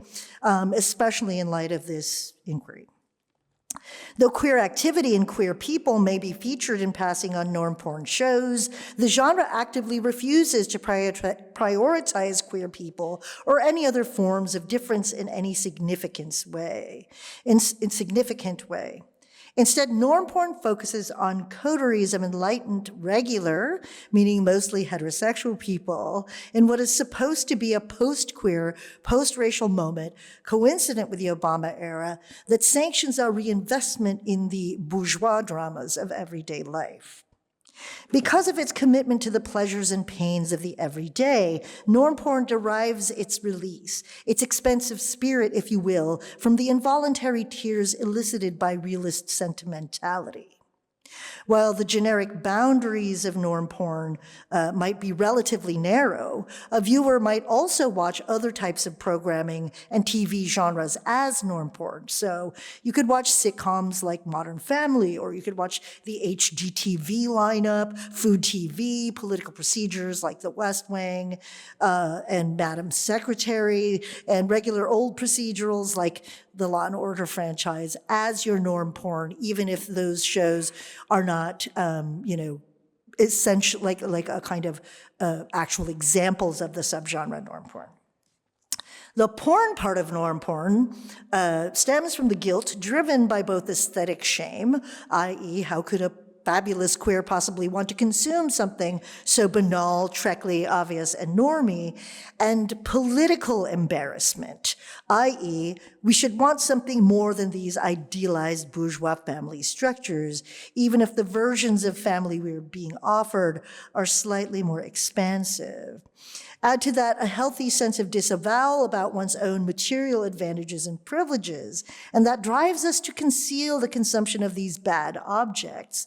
In this instance, the shows that I've just sort of carouseled for you on the screen that reflect our most cloying and basic desires. And so I showed you 30-something, and I gave you the sense of these large families that consistently being added upon through marriage, adoption, etc. And that I will just give you an example of norm porn's aesthetic signature, which is the twinkle-lit outdoor repast. You know exactly what I mean now, right? Because you're like, what is Nuremberg? Okay, this is the thing that recurs throughout. The kind of juxtaposition you have on this slide actually is of course, the opening credits of Parenthood, and then the closing scene of a show that is again, not a norm porn show, but that grapples with, that actually acts as a funhouse mirror to the landscape of kind of normalcy and mainstreaming, and that's True Blood. And so you see that they look almost exactly alike, but you can kind of trace this particular twinkle-lit repast through everything from the film Fire Island on Hulu to the series Colony, which is a sci-fi dystopia, but it definitely is a shorthand in our political and cultural moment to this sort of normalcy. But there is also a more general application to the term norm porn. Norm porn points to the lurid, almost shameful fascination with the norms and norminess features on these shows, especially for viewers who are thought to exist outside of those mainstreams, like sexual and racial minorities and people who are not of a privileged class. As a type of TV viewing practice, we watch norm porn to soothe and comfort us against our better aesthetic and political judgment. Indulging in norm porn usually starts from a place of disavowal.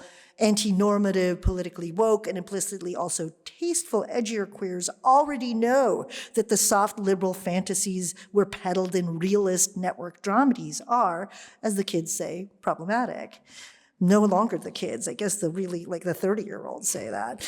There are, after all, middlebrow network TV pablum made to be normalizing agents. And yet we're also lured by how these shows dish up an easy sense of belonging, holding open the fantasy of our place in a less difficult and, dare I say, privileged world in which the very worst problem threatening our psychological coherence is an unfinished bathroom remodel with our in-laws coming into town. That is literally the episode description of episode 2 of 30-something.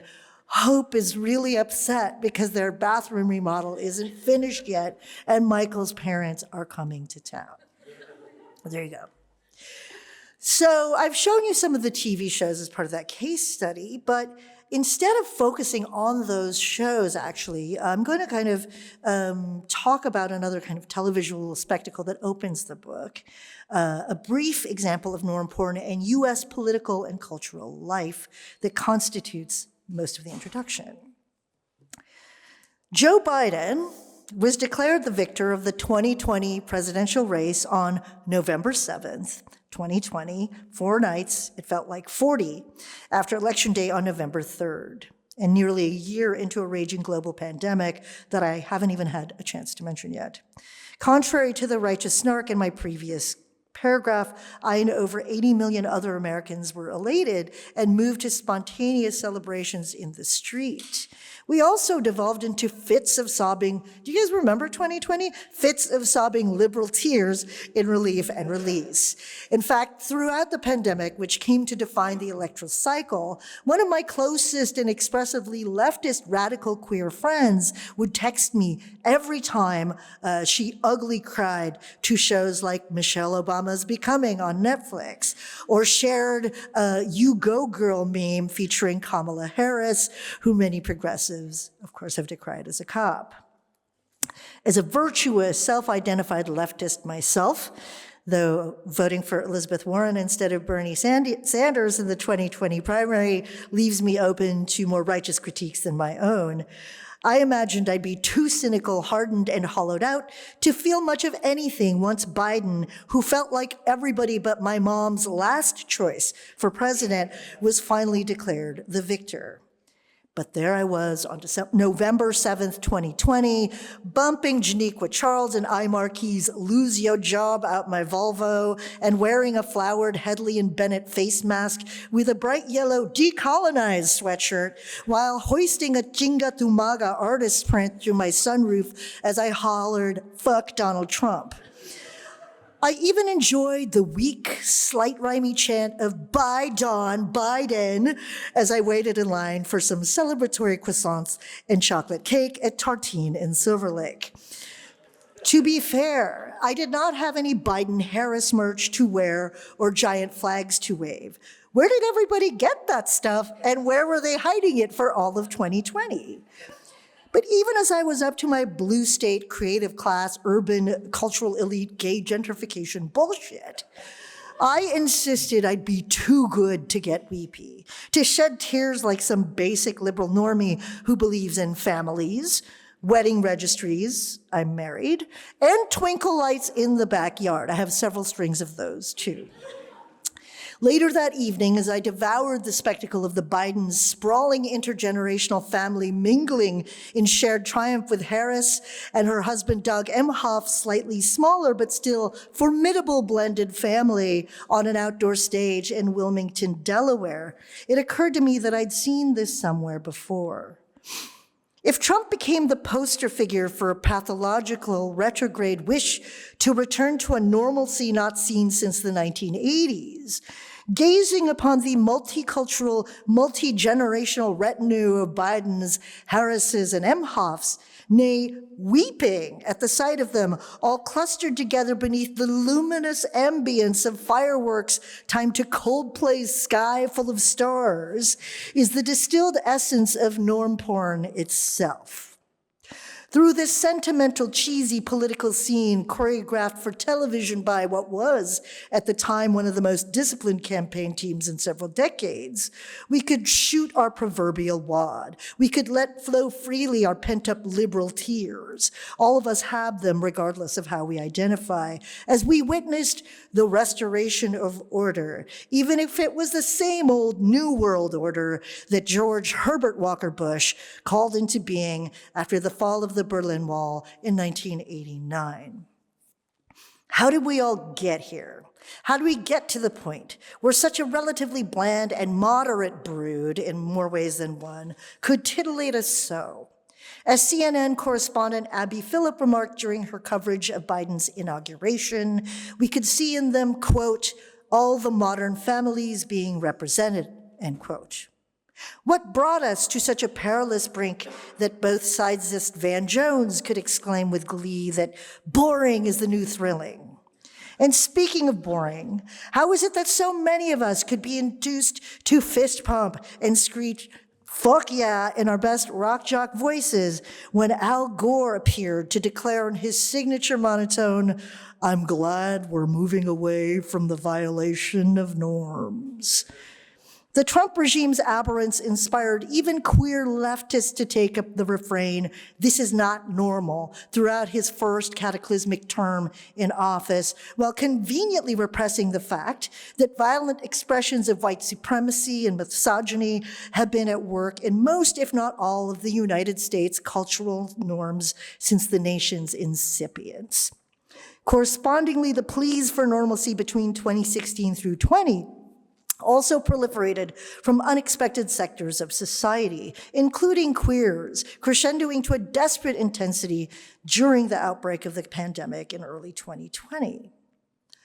When people cry over conscientious political stagecraft like the muted, mask-compliant drive-in victory rally on the Delaware riverfront for Biden and Harris, we too are surrendering to a certain aesthetic as well as political destiny, or at the very least admitting to a certain aesthetic disposition that queer politics has struggled very hard to disavow.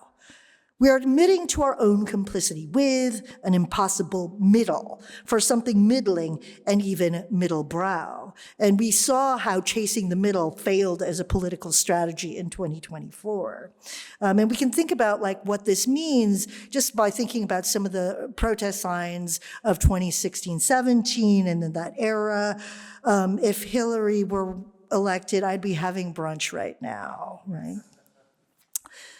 So there's a craving for a world that resembles the realist sentimentality of quality TV shows, in which not a lot happens, and the personalities are bland enough not to fuss about too much.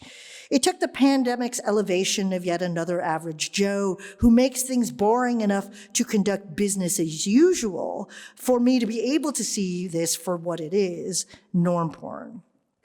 What is norm porn in a broader cultural sense, if not the political stagecraft I just described, but fictionalized for our consumption?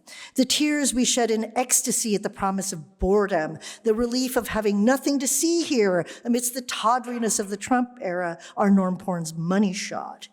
Among the primetime dramas released during the Obama years, Parenthood is arguably norm porn's platonic ideal. Helmed by Jason Katims, who cut his teeth showrunning Friday Night Lights, itself a little norm porny, Parenthood was very loosely based on the 1989 film of the same name, directed by Ron Howard. The extended clan at its heart was rechristened Braverman from Buckman and relocated from the Midwest or the implied St. Louis suburbs to Berkeley, California, the seat of US liberalism.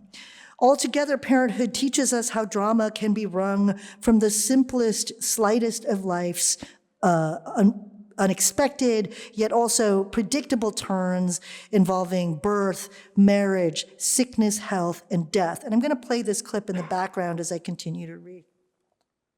And this is sort of a fan vid, actually, of the sort of final scenes of Parenthood scored to, a kind of sentimental song.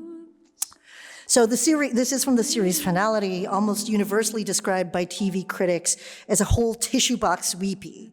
And it drives this point home, literally, by showing the entire family spreading their patriarch Zeke's ashes on a local baseball diamond after playing a game, as flash forwards to the near future assure us everything will be all right with the surviving Bravermans.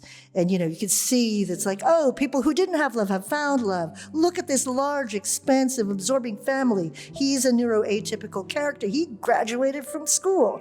You can see like Adam fulfilled his dream of, running a culinary institute, right? And you can see the swelling, all of it, the Americana of the baseball scene, but the Americana of this expanded so-called modern family.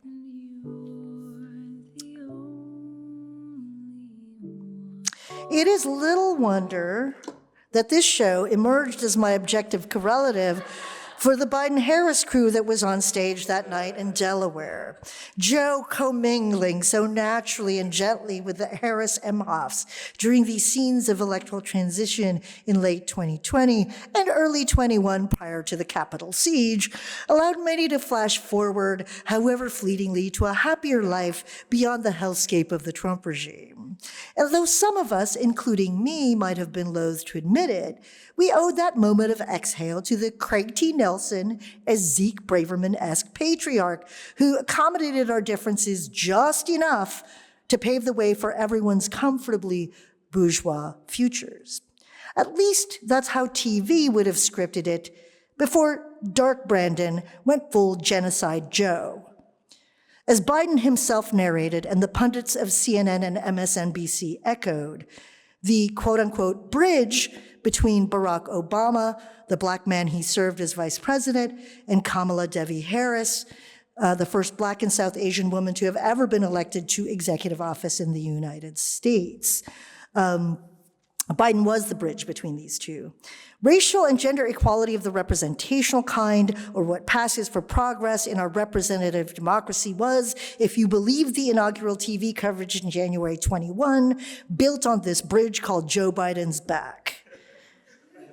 While Joe and Zeke aren't the most exciting or transformative characters in the mix, everybody else's growth in the multiracial fabric is framed as impossible without the boomer white dad serving to invoke David Axelrod's depiction of Biden during inauguration coverage as, quote, a link to the past and a beacon to the future. We've now arrived at that future.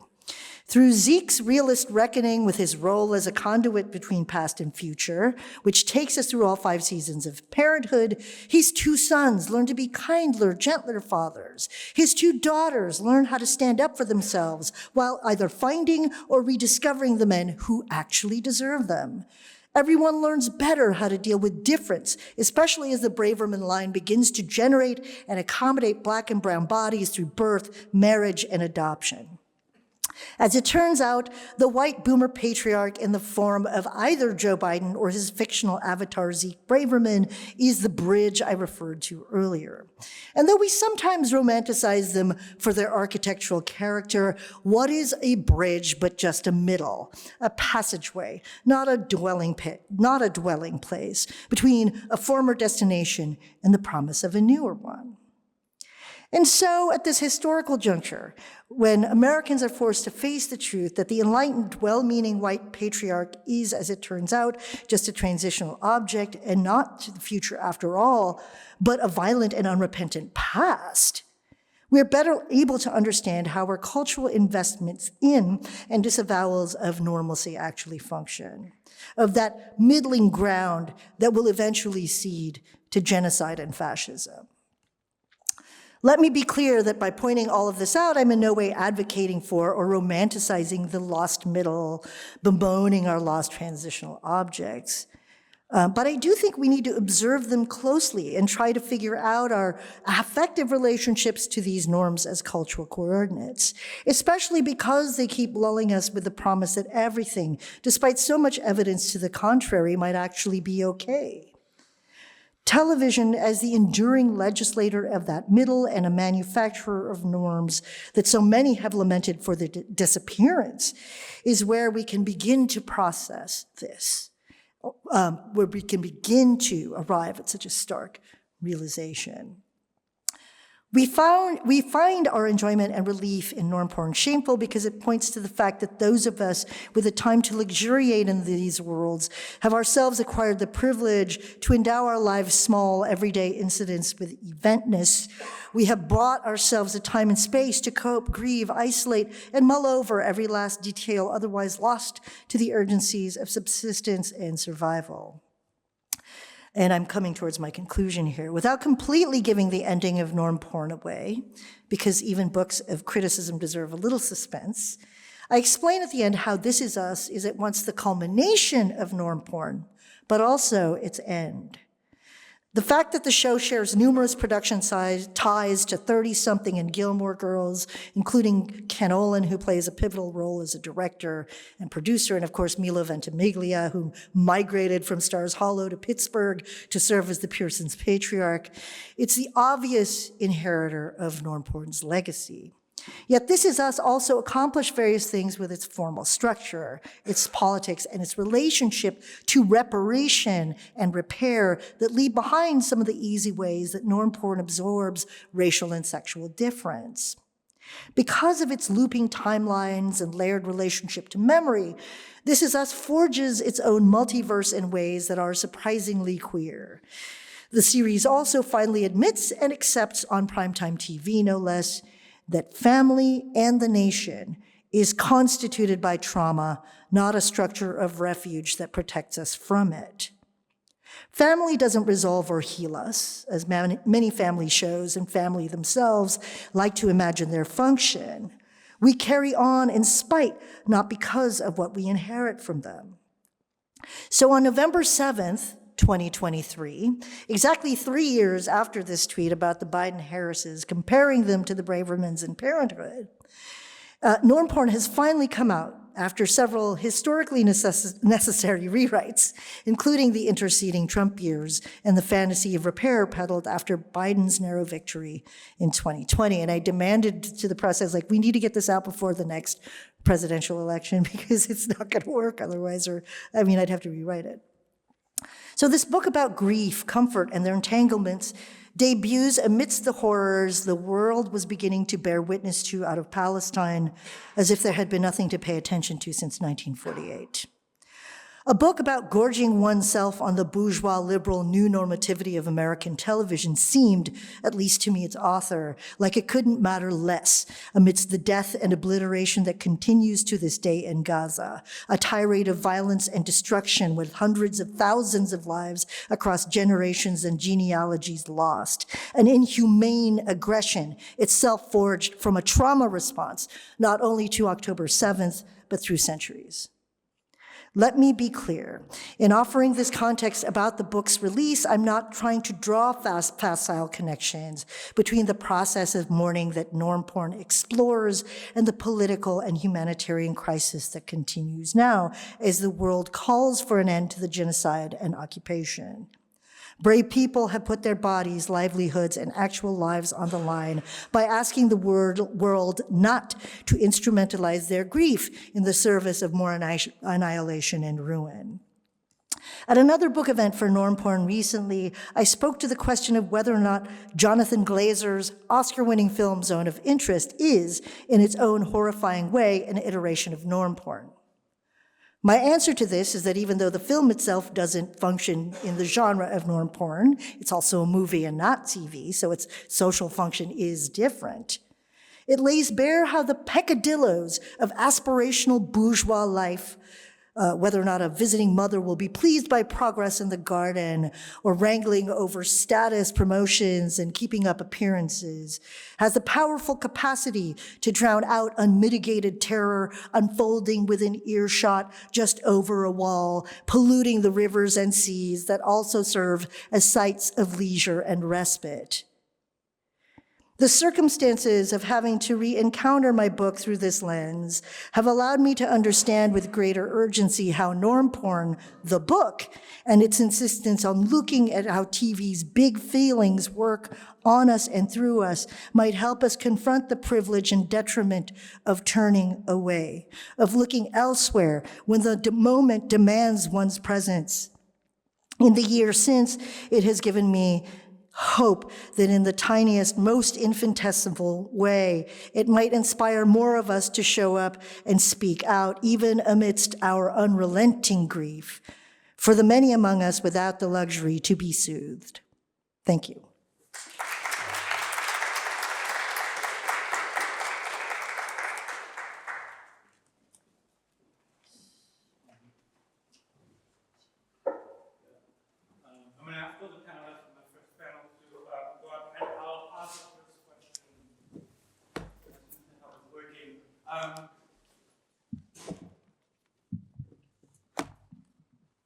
I guess I'm going to invite you to do a little bit of forensic work as I've been trying to figure out what the Trump re-election means, because I was thinking about the objects that you presented largely and how in some ways we can think about them in particular relation to the cross between the Obama era and the first Trump election, and the idea that like the first Trump presidency is not normal and that normal reasserted itself with Biden. And at the same time, speaking of television, I don't know if you saw yesterday, something that I think was really just huge and impressive to me happened, which is that Max or HBO, for the first time since probably mid-Obama, came up to view, or like came out with a statement to viewers being like, fuck you all, J.K. Rowling is central to this adaptation. We love her. She created this world. We stand by her producing on the show, right? Like she's no longer a closeted figure. It's like that sense of like, what we're seeing is like a new conservative era. And so like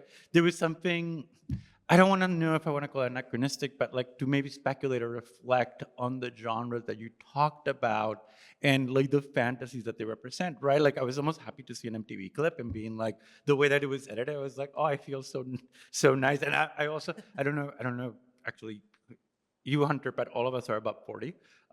So like there's like a beautiful anachronistic form to it that is also like the fantasy, like a generational fantasy that I think we all share around queerdom, about race, about like, you know, that white trans guy like having sex with like all these like women of color, right? Or like who I'm assuming identify. I don't know. So I'm wondering if speculate a little bit of that forensic of like these genres that although problematic, like still kind of have like a utopic fantasy to him. I think with Sarah it's a little bit harder because it's about murder.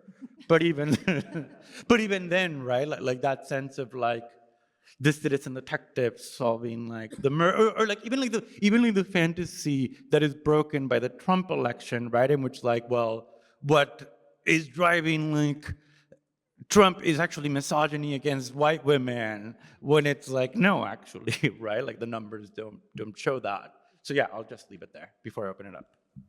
Do you want to start with Yeah. sexual sensorium? Yeah, thank you.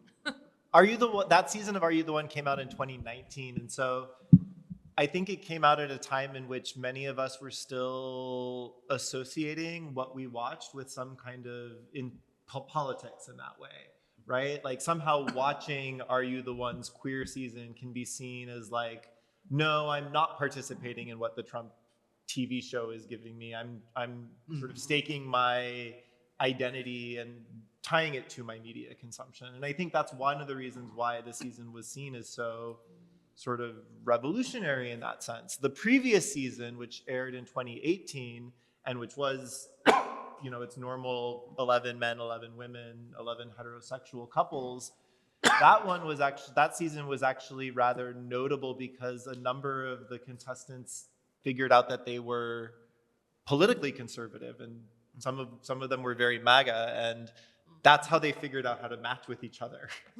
So the algorithm, I think, is the way in which the show was sort of thinking about how the algorithm can be serviced in this way was in fact tied to Trump, even if they didn't make that kind of the definitive feature of it, which the same was kind of then true for the flip side of the queer season that I was talking about, in which like politics wasn't really talked about in a sort of formal electoral way, but it was all about the kind of politics that you would see on like an MTV reality show, right? Like, how can we take personal experience and then tie that to maybe some larger cause? Like, you know, we'll show Kai injecting himself with testosterone so we can start to destabilize what trans identity looks like, you know, on MTV.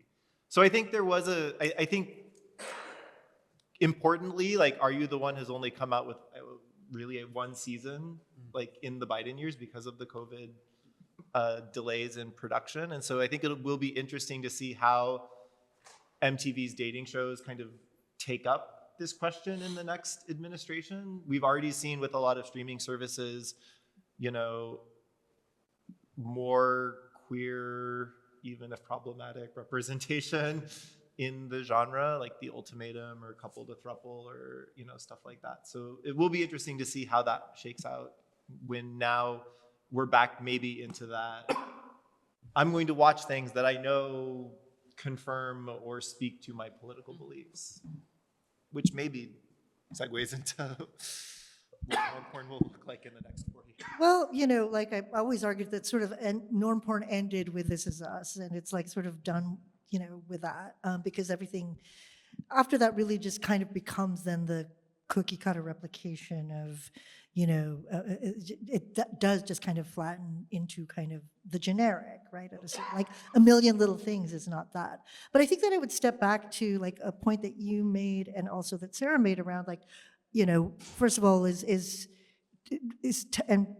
television, you know, representing the culture as it is? To what extent does it create or produce the culture that it wants to see, right? Which is, you know, whatever, that's always been a kind of a question at the center of this, of television itself, like as a medium. But like, you know, I think about a show like 30-something, which, you know, was just this experiment or sentimental realist experiment on primetime television, but part of what it did was that it created a particular, you know, version of not only the creative class, but also the televisual demographic that would watch quality like 30-something and migrate from network to cable to, you know, these other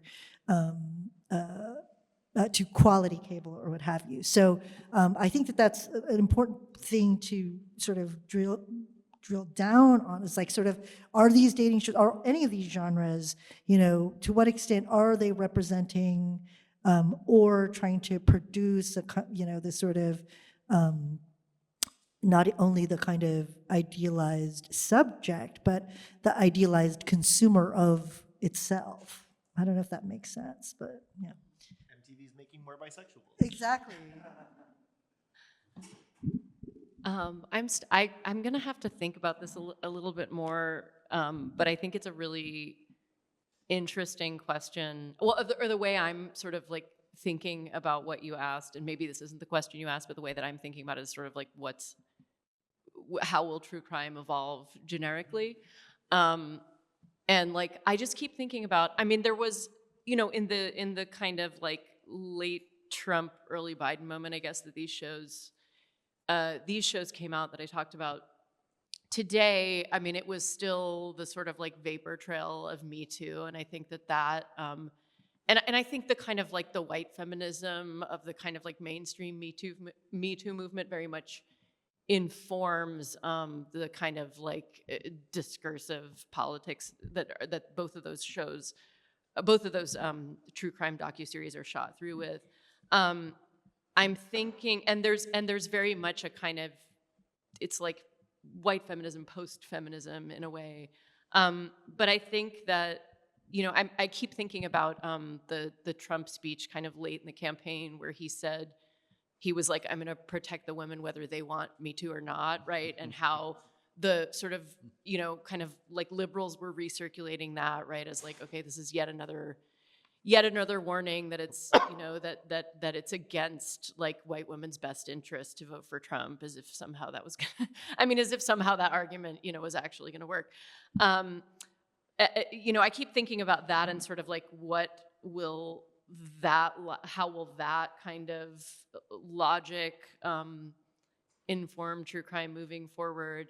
But I'm trying to think about, I do wonder, I think, sorry if this is too long-winded, but there's a way in which confronting a serial killer, odious as it is, begins to have a conversation about structural racism and misogynoir even. Those things are not articulated at all, but there is, and I think, sort of disturbingly, it's as I kind of pointed to in the talk, it's the serial killer himself who makes us aware of that in the documentary by saying, I chose these women because they were disenfranchised, right?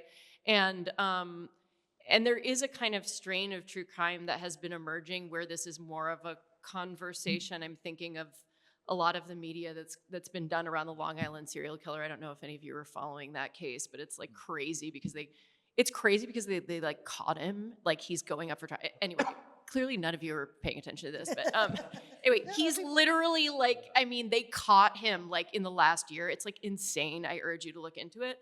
But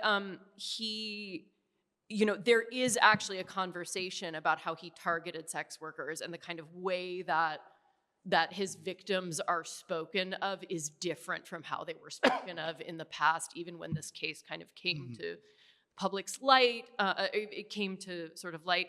And so I do sort of predict that there will be a return to the kind of individualization of true crime in the sense of thinking about individual idealized victims and away from that maybe more structural turn, but it's just a suspicion. And we have time for a couple of questions before snacks, but yeah, AJ, please. Thank you for these talks. It's so fun, so enlightening. I want to see if I can maybe tease out what Hunter was talking about with this relationship between the algorithmic and heteropessimism, and wondering if you all could meditate on the idea that we're in this algorithmic moment. Hello? Meditate on the fact that we're in this algorithmic moment, and maybe that's a tension here. So I'm thinking about, Karen, how you might write norm porn if it was published now, given what's happened. There's this discourse that like one of the reasons why the Democrats lost is that they became the defender of norms, and actually now Trump, who was doing all these podcasts and doing all this algorithmic media, was actually channeling the fact that Americans are over the normal now in this particular moment, in this narrow way, right? And that the algorithmic kind of pokes at the normal in a way that is different from legacy media. And similarly, Sarah, I'm thinking, and to you, Hunter, as well, how Netflix, as the most algorithmic platform, seems to be really kind of tugging at this as well. Even their hetero reality shows like Perfect Match or the other one, Too Hot to Handle, are like really pessimistic actually about like heterosexual like marriage type things, or the fact that they have this whole true crime subcrime genre. So is the algorithmic necessarily hetero-pessimistic, and does it change our expectations of normalcy, I guess maybe is my question.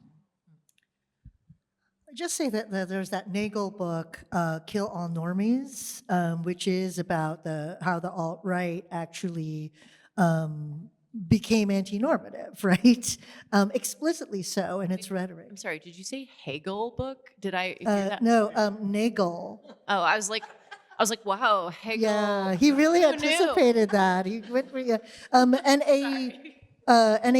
and I hope that I'm remembering that correctly, and not Nagel like the artist who Duran Duran was most beautifully illustrated by. But so it's called Kill All Normies on the alt-right, and like so this has been going on actually for a long time. Is that this sort of at once the emergence of the kind of the like trolling and the algorithmic, like these efforts to like pull the algorithm in different directions, were always already like coming up against what was not just normalcy, but which I didn't really talk about in this talk, but is a major part of the book, the concept of new normalcy, right? That emerges in the late aughts through, or like mid-aughts, onward. And it's sort of like, and the new normalcy is, like the sort of, whatever, the apex of neoliberalism. And I think that that's where you'll see that, yes, it's not, it was thinking through the kind of representational matrix of representational politics and assuming that there was a one-to-one correspondence between representational work and that kind of political structure, right? Versus, obviously an evolving sort of political imaginary that has seen through the lie of the representational government, as a framework, and trying to demand a more direct engagement in some way that is algorithmically driven. So that's just one set of connections I'll draw from the question. Yeah, that's a great question. I guess I would say yes, the algorithmic might be inherently or necessarily heteropessimistic from the perspective of like the dating app culture, right? Because if you find your perfect match, you presumably aren't using the dating app anymore. And so there is a kind of incentive for both, I would say, reality television, sort of economy of celebrity, and just algorithmic dating culture's way that sort of says like, we might actually, from a business perspective, prefer you to be kind of unhappy because, or at least, to come close to finding that perfect match, but not quite, because then we can reuse you on a future season of The Bachelorette. You will continue to keep swiping and stuff, which then leads to this kind of, stereotype of the disillusioned kind of like swiped out, most often millennial in that sense. That being said, I think it's really interesting to think about how our move towards consuming algorithmically amplifies maybe heteropessimistic feelings where they might not have initially sort of germinated. And I was kind of thinking like, if your algorithm then hadn't kept pushing family dramedies at you, like, would you have gotten to the same level of, dissection of norm porn as a genre, right? Like, But I sought it out too, right? So it's sort of like it wasn't just the autoplay that brought me there. It was like, next, I know what I'm going to. It's like having, an affective motivation. Yeah. Right. Mm-hmm. But yeah, even to see kind of like how a genre might invent certain kinds of or layer certain kinds of those kinds of investments based on your previous viewing experiences and how well you received them. I don't know if the algorithm can tell like when you pause what you're watching because you're crying so hard, right? Like to Or then. do I pause it, or is it just part of the thing? Anyway, like, is there some sort of dramatic thing happening? Yeah. Because everybody cries on I mean, I love this question so much because, and this is what symposia are for. Like true crime is so deeply heteropessimistic, right? Like, I mean, it just occurred. I never thought about it in terms of heteropessimism, but like as a genre, I mean, and even like you saw Lori Ouellette's tweet at the beginning of my slideshow, you know, like, I mean, it is like kind of construed as like a kind of white feminist hetero pessimist space where women can kind of get together and talk about like, you know, like, I mean, obviously how fucked up men are because like it's about how men murder women predominantly. And it sort of like becomes this like space of sisterhood, you know, kind of carceral sisterhood in some way. Yeah, that's super interesting. Just to, I mean, I have nothing really more to say about it than that, but just that, I mean, it also clearly is a genre that is just incredibly, I mean, it's like algorithmically generated true crime TV. I mean, it's like you plug in like a victim and it's like you can create a TV show. Like it's like very, you know, that's like how Netflix, you know, Netflix, for instance, functions with regard to like, I mean, they're like, you even saw with the 2 trailers that I showed, they're exactly the same, you know, it's like a playbook, it's an algorithm. Yeah, super interesting. Anyway, thank you for the question. I will take one more before breaking if anybody has a question. Hi, thank y'all so much for being here. Let's see.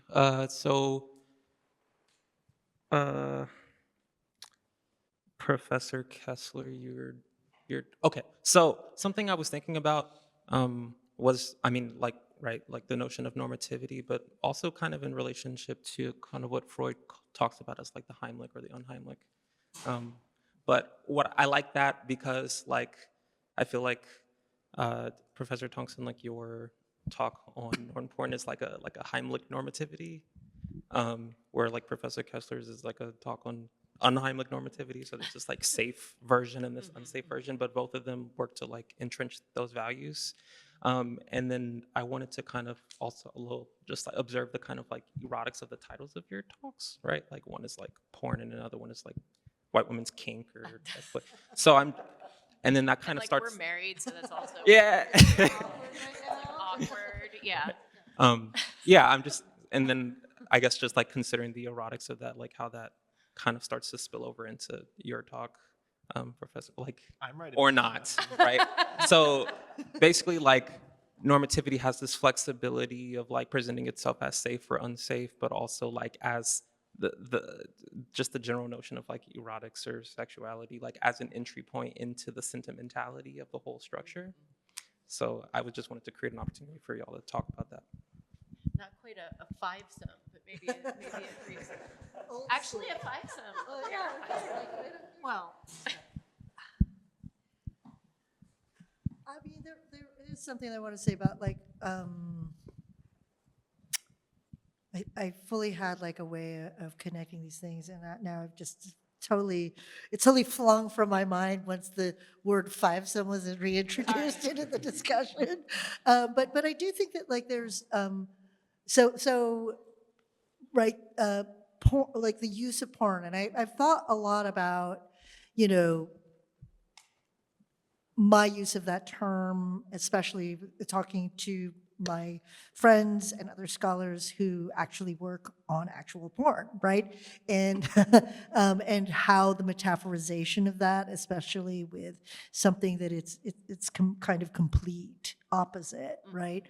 On the kind of spectrum of, you know, like affective, on the affective spectrum is you know, to say the least, you know, it required a little finessing and kind of working through. And, you know, for me, I was thinking of it more along the lines of how Linda Williams originally kind of talks about, you know, the kind of sensationalist and physical aspects of being an audience member, of either kind of like, of how that like is generated from, the encounter with Gothic fiction or what have you, and the like how she takes from that genealogy and brings it into a kind of a sense of audience affect, right? And what it's trying to replicate or reproduce. But so I guess, yeah, I mean, I'll just pause there and just give a sense of why, that term, also because it's provocative, but also what it does, what kind of intellectual work it does for me,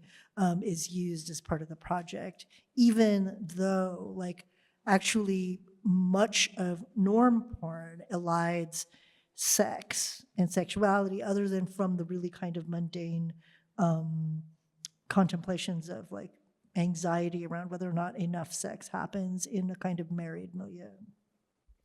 Yeah, I mean, it's like striking me that it's like extremely vanilla that like we both like really metaphorize these terms in our talks. I'm glad Hunter is here to like offset that. But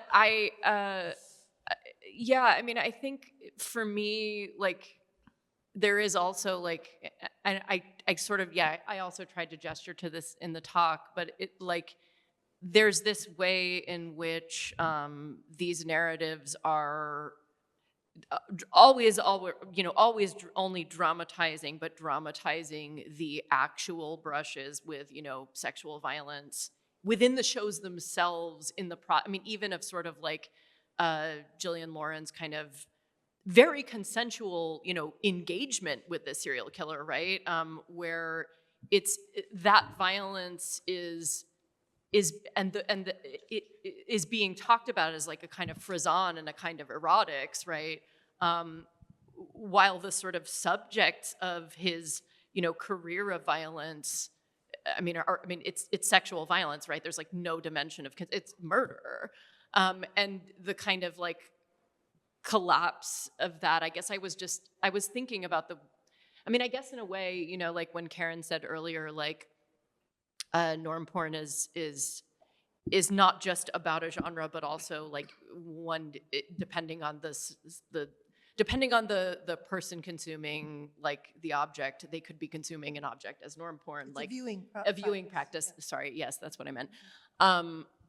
Like I think it's similar. Like we were talking about I was talking to AJ and like Madison before this, and like both of them were like, oh, we don't consume true crime, and like a lot of people that like I know don't consume true crime because for them there's like zero erotics in consuming that, right? And so yeah, I don't know. Do you want to finish us off? Sorry, I did not mean for you. You gave a paper about edging and you want me to finish it? I don't know.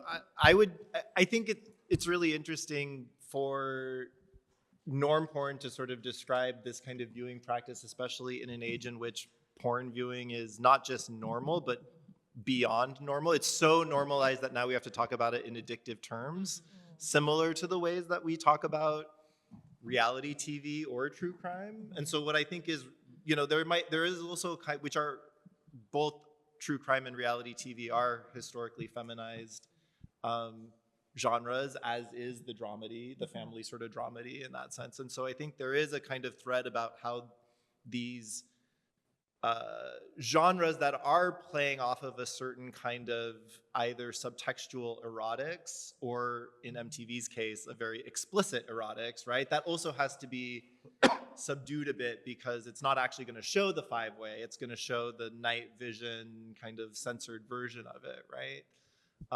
But that all sort of gestures to this idea that these feminized forms of media like do carry this kind of like undercurrent erotic energy to it, and that might be sort of one way at getting at some of your question there. Thank you. Right, yeah, so let's go ahead and take a break. There's snacks over there, like maybe about 10 minutes. I'll beckon you all back from the podium. But thank you all.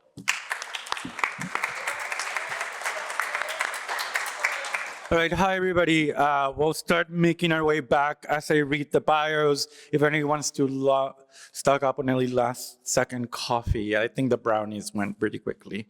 I made sure of that. So next up, so we have a couple more presenters, and then everybody will come together for a concluding Q&A. So next up, we have Lynn Joyrich, who is Professor of Modern Culture and Media here at Brown. She's the author of Reviewing Reception, Television, Gender, and Postmodern Culture. She is a member of the editorial collective of Camera Obscura, Feminist Culture and Media Studies. She's currently working on a book project on thinking through TV, televisual logics of gender, race, and sexuality in the age of Trump. Joyrich is also the director of the Pembroke Center's LGBTQIA+ Thinking Initiative, which this is a part of, which organizes scholarly, creative, community, and pedagogical programming. So keep an eye out for that both this semester and next semester. I think this is the only event, yeah, this is the semester's event, but keep an eye out for next semester. We may be getting somebody big to come visit us. And then AJ Christian is the associate. I know, we still need to figure out if they're gonna give us the money. Yeah. AJ Christian is Associate Professor of Communication Studies and Director of the Media and Data Equity Lab at Northwestern University. His research focuses on the political economy of legacy and new media, cultural studies, and community-based research. He is the author of Open TV, Innovation Beyond Hollywood and the Rise of Web Television, and has been published in numerous academic journals, including the International Journal of Communication, Television and New Media, Social Media and Society, among others.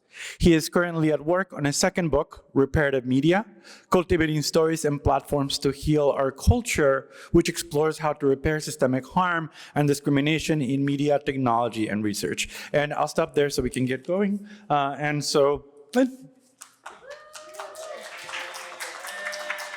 oh, thank you. All right, let me figure out how to use the technology.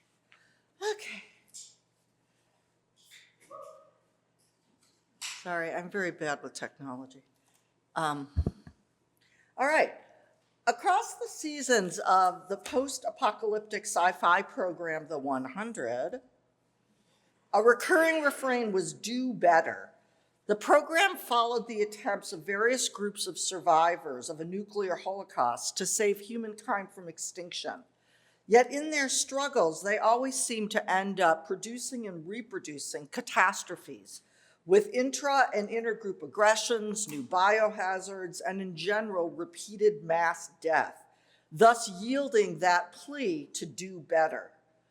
At the same time as the 100 was exhorting its characters to do better and be worthy of survival, fans were asking the program itself to do better in its treatment of death so as to be worthy of its own survival as a TV show, and specifically to do so regarding the death or survival of its LGBTQ+ characters, and especially queer women.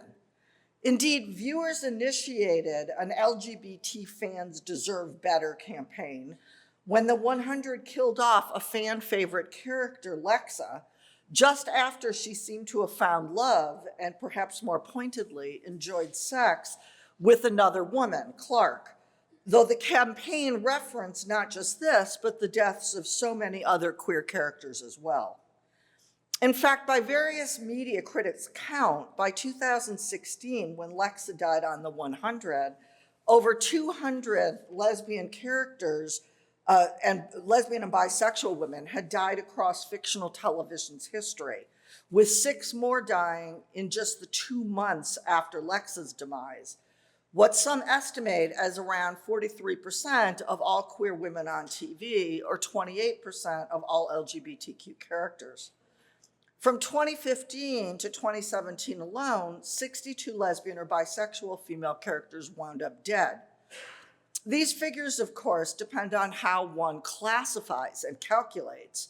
We might debate what exactly counts as queer, only explicitly LGBTQ characters, or those also who seem queer-coded, not to mention what counts as television, right? Only linear TV productions or a broader understanding of televisuality, and even what counts as death, given how in some television genres or stunts, people might return from the dead, doppelgangers might appear, prequels might bring old favorites back, or any number of narrative or institutional strategies might be used to allow TV characters to survive their own demise. But even given the uncertainties created by televisual illogics, this is a shockingly high number of killed-off queers, particularly given the ongoing dearth of at least canonically acknowledged LGBTQ+ characters.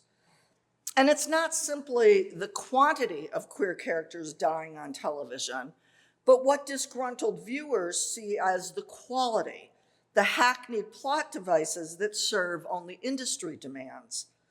In particular, they've condemned programs for engaging in what's been called queer baiting and bury your gay tropes, or more specifically for women, another dead lesbian or dead lesbian syndrome.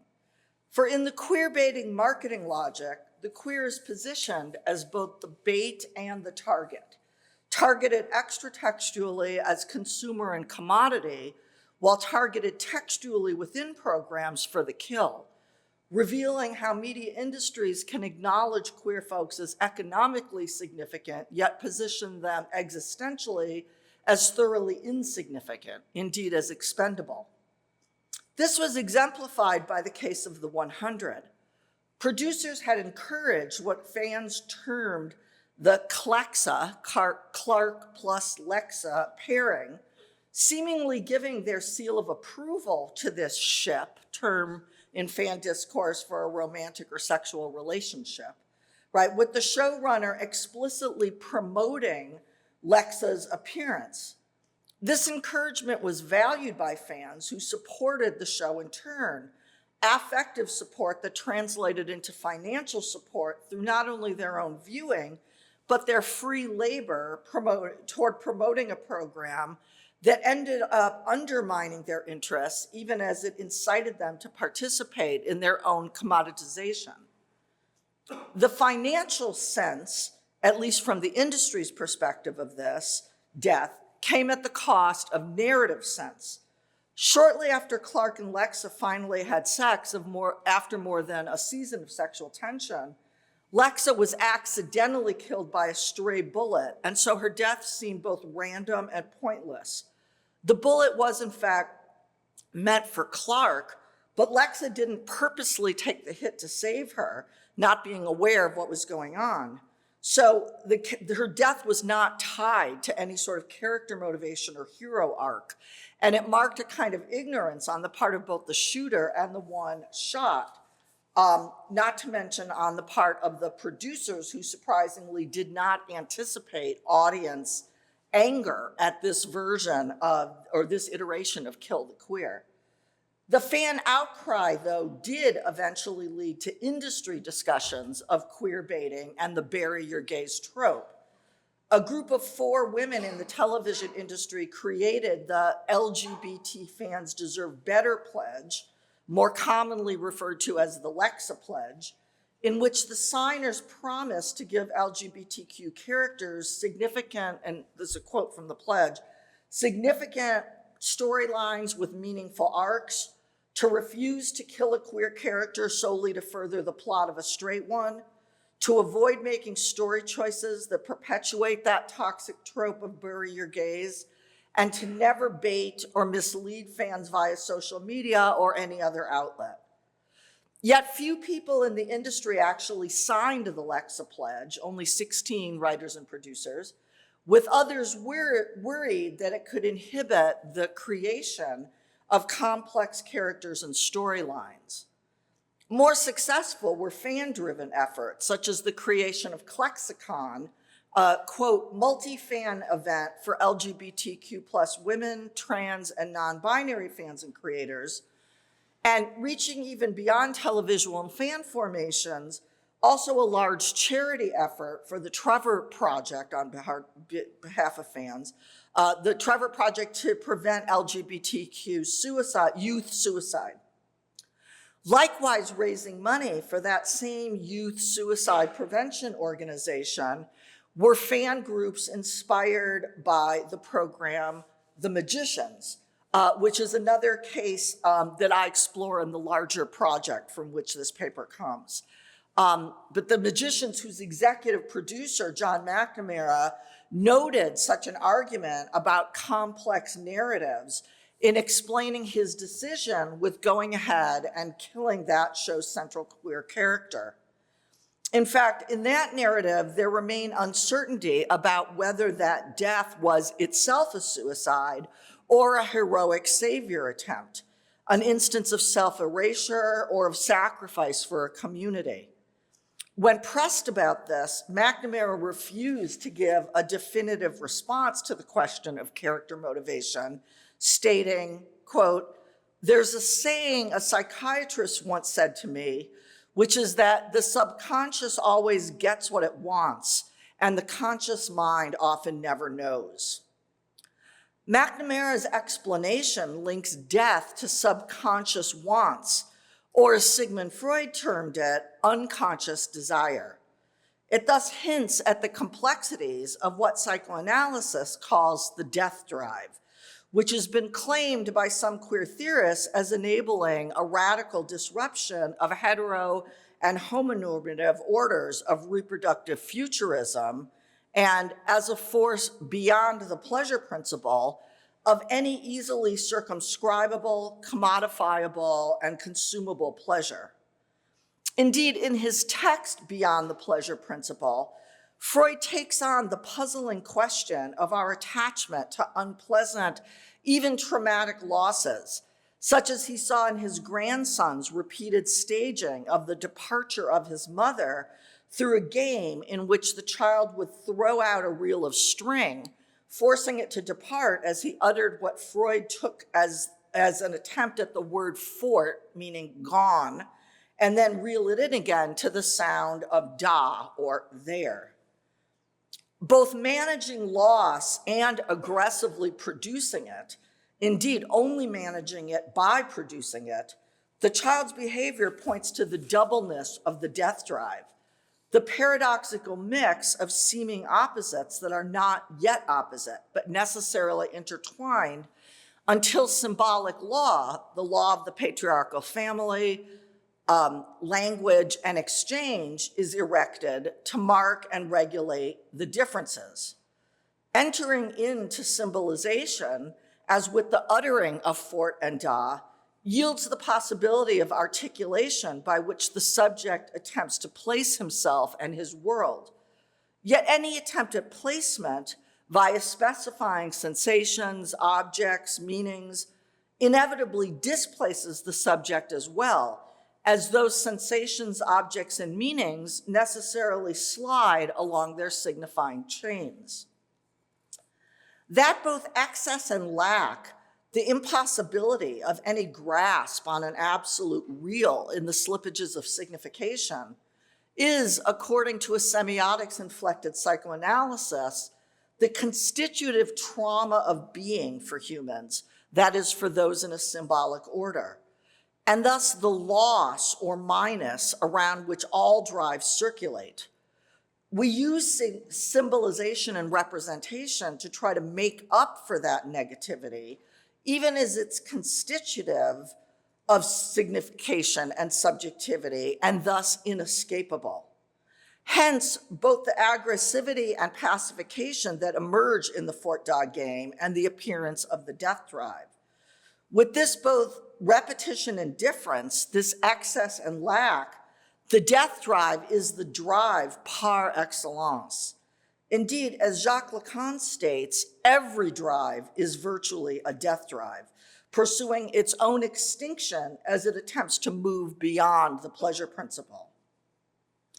Television seems hardly radically destabilizing or in tension with the reproductive futurism that the death drive would challenge, as it is certainly in no way beyond reifiable pleasure. Indeed, the whole commercial television system operates by devising narrative forms based on endless reproducibility and by trying to measure, buy, and sell our pleasure in it. Yet television is nonetheless, or precisely for this reason, also strangely linked to the death drive. This is suggested by the very image of the couch potato or TV zombie, figurations of barely animate viewers that were ratcheted up even further during, for example, the height of the COVID-19 pandemic, when home media consumption was one of the few safe pastimes offered as a tool for avoiding a deathly disease, yet experienced by many as a kind of living death itself. Conversely, media have also been figured as inciting violent, deadly impulses, with television in the public imagination seen as paradoxically deadening and overstimulating, both heightening and easing anxiety, producing excitation and pacification, located here and there through precisely its television, right? Its thrown glance, like a reel of seeing at a distance. Television enacts its own Fort da oscillations. It's this movement across binaries that makes the death drive so interesting, even if also difficult to characterize. Freud initially saw it as a conservative instinct to regain a homeostatic state in distinction to a progressive life instinct of libido, i.e. desire and sexuality. Yet desire or sexuality is not a thing in itself on just one side of a dualism. As Alenka Zupančič explicates, desire as the effect of foundational negativity is, quote, not a principle to be properly described and circumscribed. It is the very impossibility of its own circumscription, and this is why it can inhabit all the domains of human life. Indeed, quote, this is what is profoundly disturbing about the death drive, not that it wants only to enjoy, even if it kills us, but that it wants only to repeat this negativity, the gap in the order of being, even if this means to enjoy, unquote. In other words, it is not that the death drive is deadening, quite the opposite. Or to quote Zupančič again, in a long quote that's here, what can eventually shift the fundamental goal of returning to the inanimate is thus, as paradoxical as this sounds, precisely the death drive. It is the death drive that opens up the space, the scene of achievements that stretch beyond the ordinary and beyond business as usual. And it is precisely at this point that one has to insist on abandoning the idea of the duality of drives. There is only the death drive. And it cannot be described in terms of destructive tendencies that want us to return to the inanimate, but precisely as constituting alternative paths to death. We could say the death drive is what makes it possible for us to die differently. And perhaps in the end, that is what matters and what breaks out from the fatigue of life. Not the capacity to live forever, but the capacity to die differently. We could even paraphrase the famous Beckettian line and formulate the motto of the death drive as follows: die again, die better. As we have seen, television operating within its own business as usual model has led to demands from many viewers to do better, demands, to use Zupančič's words, for different paths, for spaces, scenes, and achievements that stretch beyond the ordinary. Yet in the light of these points, even or especially when it comes to TV burying its gaze, perhaps the motto should not just be do better, but do better and die better. That is, even if we don't want our favorite TV characters to be killed off, we might ask if and how death, or the drive towards death, might not be deployed otherwise in television, and what that might allow.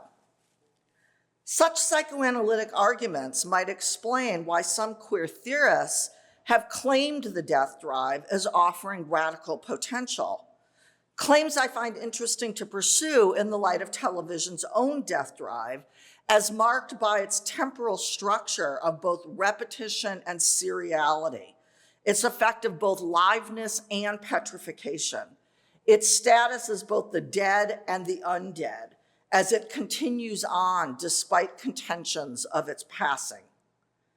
We might then consider how death or its lure might yield different paths on television, as there are instances, I'd suggest, in which LGBTQ plus death on television has opened up epistemological, phantasmatic, and critical possibilities. Nonetheless, one might note the androcentric nature of most queer theoretical claims for the death drive, which have largely focused on men and white men at that. For instance, theorists like Leo Bersani in Is the Rectum a Grave have explored how phallocentric fantasies of secure subjectivity and inviolable heteromasculinity might be challenged by the self-shattering sexualities the drive can yield. Similarly, commentary on the death drive in media analysis has tended to focus on men, whether characters or auteurs, such as in work by D.A. Miller and Lee Edelman on Alfred Hitchcock films. While, as elaborated, queer women have been dealt so much media death, in the cultural imagination, they have not typically been read as disruptive subjects who can perform a subversive self-shattering via the death drive. They are thus simply dead rather than resurrected as radical. They are not those for whom the rending or slitting of a fantasy of the idealized intact body and self can in fact be a rending and just a fantasy. Rather, a lack or a slitting, a minus in full human subjectivity, is just the assumed status for women, especially for women of color and or queer women. Women are already figured as the negative, the whole, the underside that upholds the value of the one recognized subject. And so they already signify mortality, so that even as life bringers, women, particularly again, women of color and or queer women, still embody and threaten a kind of living death.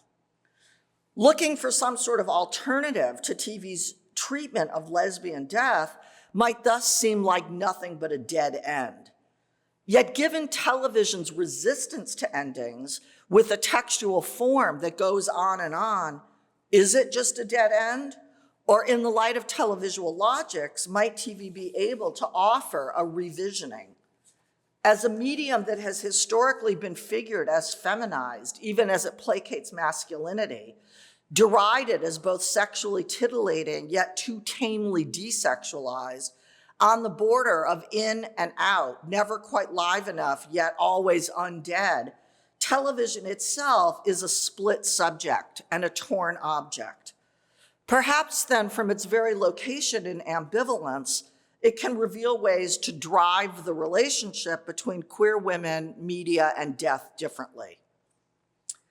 Indeed, an emphasis on the mediation, or seeming lack thereof, between women and death itself may queer women's relationality, as we see, for example, with the program Killing Eve. Just one of the examples that I discuss in the longer piece from which this talk comes. At first glance, Killing Eve may hardly seem to escape the bury your gaze paradigm. Not only does the show kill the friend of protagonist Eve minutes after he's revealed his queer past, along also with getting rid of various queer folks attached to the antagonist Villanelle, but, and here's a spoiler alert, Villanelle herself is shot and killed in the program's finale after Eve and Villanelle, finally after 4 seasons, accept their love for one another.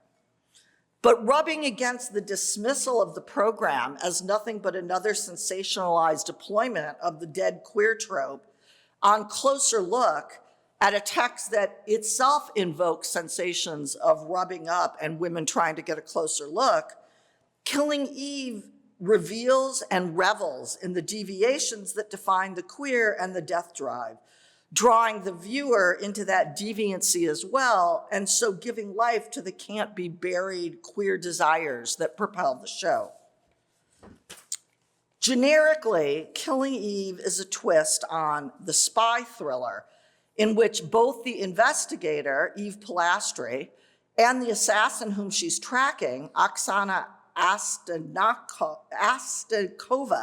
AKA Villanelle, right? Both obviously are women as their names, invoking an originary woman and a villanelle clearly emphasize.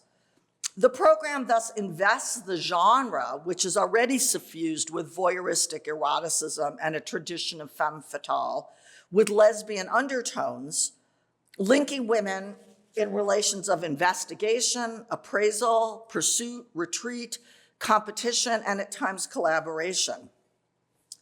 This female lineage applies to the program's production as well, as each season was led by a different female showrunner. But it's the way that the program more explicitly plays out the death drive for the characters and for televisuality that makes it truly queer. For the women who often only see each other at mediated distances through photographs, computer monitors, security footage, peephole lenses, glass screens, and so on, it's how they become mutually obsessed with one another through these mediatizations, right? Repeating then and reversing patterns of reflection and refraction that come to substitute for and equate with relationality itself, right, in an enactment of the death drive. This too is suggested in the characters' names, both canonically given in the text and bestowed by fans. According to the codename Villanelle novel series from which the show derives, Oksana chooses her cover name Villanelle after a perfume. In the TV program, Villanelle gifts Eve a bottle of La Villanelle perfume as a kind of signature, along with sending her glamorous clothing. A villanelle is also a poetic form with a particular repeating rhyme structure, much like even Villanelle's relationship itself, as they at times repeat each other's gestures as well as their own mistakes, and as they rhyme in their reversible cat and mouse Fort Da game, as they both seek and hide from one another in their mutually obsessive relationship. That relationship is killing Eve in that it makes her lose all the trappings of her previous life, her job, her friends, her husband, and subjects her to constant risk of death. It also turns her into a killing Eve, a killing woman herself, as she becomes violent through her connection to Villanelle. Indeed, the fans dubbed their ship name Villaneve, as the lines between heroine and villainess, pursuer and pursued, normative and perverse, grew ever weaker. In this way, the program draws the characters and the viewers into the dynamics of perversion. Freud wrote, quote, "Perversions are sexual activities which either extend beyond the regions of the body that are designed for sexual union, or linger over intermediate relations, which should normally be traversed rapidly on the path toward the final sexual aim." Or as Lacan explicated, perversion is not simply an aberration in relation to social criteria, an anomaly contrary to good morals, but a structure. It's something that derogates from the reproductive finality of the sexual union. In an almost textbook demonstration of that, the characters in Killing Eve swerve away from sexual contact toward the extended pursuit of risk. And this leads them and us as viewers to an expanse of sensory delights and dangers. For if, quote, "any swerve of desire around an object through a mediating object produces the possibility for perversion," unquote, then Villanelle and Eve devise a whole range of possibilities. While they're often physically apart, they connect via numerous sensory objects that skim the body, right? The aforementioned perfume and clothes, lipstick with an embedded blade, etc. These may give pleasure or pain or both, but either way, they bring them close even when afar and touch the depths from the surface. Likewise for the viewer, who's also invited to linger on intermediate aestheticized surfaces. Bright typography is used for the credits, featuring knife-sharp, bold lettering with a slow animated drop trickling down, making the very identifier of the program one that seems to bleed. In the diegesis, too, colors and surfaces are emphasized through the glamorous settings and particularly the killer costumes, those costumes received their own fashion recaps so that viewers could get updates on not only or not even primarily on the story, but on the cuts, tones, and textiles of the show. The soundtrack also emphasized the sensory with haunting music, reverb effects, and an emphasis on breath.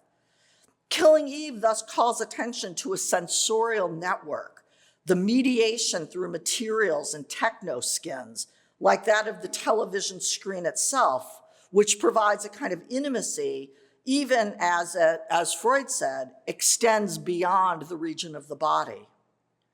As we become drawn into these perverse pleasures of the televisual, the narrative itself may cease to matter. Indeed, by the final season, the plot seems fully to veer off course.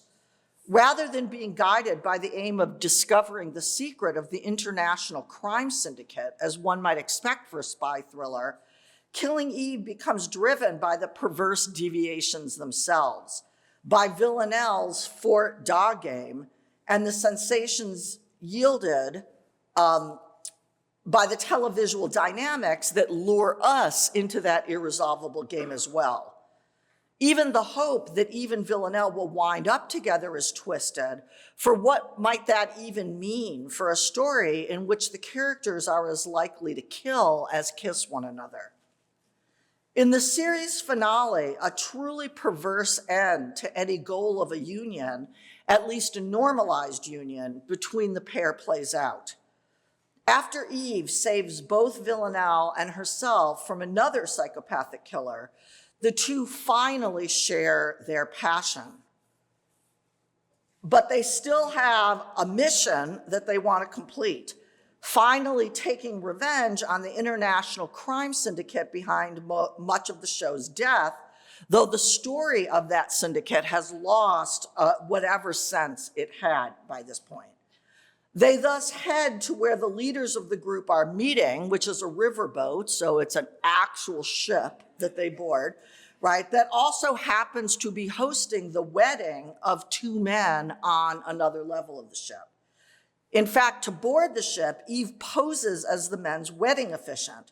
And as she performs the ceremony, Villanelle kills first the kitchen staff to clear the way, and then in an orgy of violence, unnamed members of the syndicate. During the killing scene, the camera remains focused on Villanelle bathed in blue light, like the blue glow of a TV screen, lashing out in slow motion, intercut with Eve happily dancing with the wedding celebrants above. Here then, the mainstreaming of gay marriage occurs literally over the dead bodies of unknown others. And there is not just a disturbingly aestheticized televisual drive to the death of these others, but one that drives the lead women apart as well. Immediately afterwards, as Eve and Villanelle embrace, a sniper's shot hits Villanelle. Villanelle yells for Eve to jump into the river, but the firing continues, and we see blood bloom out behind Villanelle in what some fans describe as looking like red angel wings. Eve, hit herself, tries to reach Villanelle, her arms stretching out to hers in a shot composed like a close-up from Michelangelo's The Creation of Adam, but their fingers just miss one another, and Villanelle floats away, with Eve unable to get her Adam, her angel of death, devil who gives her life, her creation, creator, cat, mouse, screen image, or reel of string. It is the ultimate perverse ending, the women separated into the movement of the current, with no happy life projected for them and no narrative satisfaction for us. We still don't know who the bad guys were or why it all happened, and there is yet another dead lesbian to add to the list. Yet, is this fully burying the gay? Villanelle drifts away in the flow of the watery depths of the televisual, perhaps, but not out of the imagination of viewers who write another ending for Villeneuve. After all, we don't see a body buried, and in the novels on which the series is based, Villanelle does not die. She and Eve fake their deaths and go on to live happily, if boringly, ever after, with Villanelle studying for a linguistics degree. Some fans were quick to grasp at this other media version, as well as at clues offered by the television program itself, so as to construct different options in which Eve and Villanelle survive and go off secretly together. In other words, and to return to the aforementioned definitions of perversion, the fans pervert the TV show itself so as to derogate from its finality, disavow its lacks, linger over the intermediate relations, and extend beyond. And they are able to do so not in spite of, but precisely because of the death drive exhibited in and by the text. Because the program offers both repetition of a dynamic that reels us in, yet refuses a tied-up end, thus inciting spectators to desire, demand, and design their own revisioning of and play with the possibilities.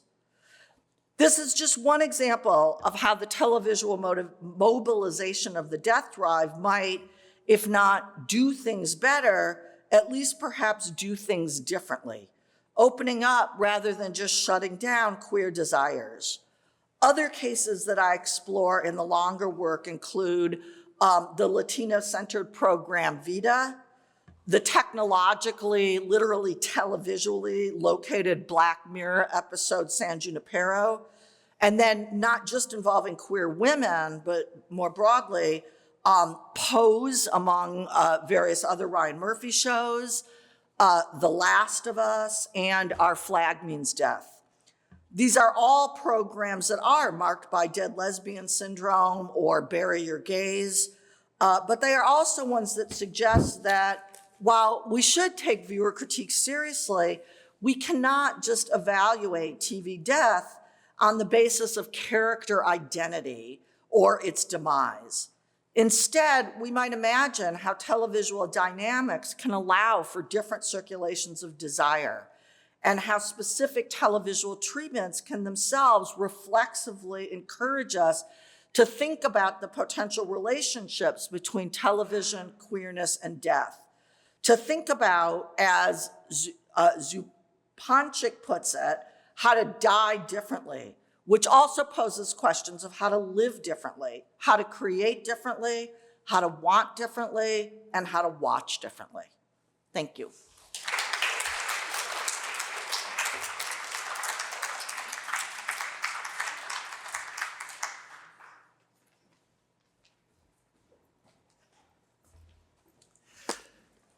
Thank you so much, Lynn. That's perfectly dovetails what I'm going to talk about.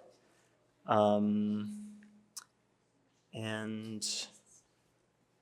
anyone can know where might my presentation be, because it's a Google slide. That would be super helpful. Oops, sorry, that's somebody's email.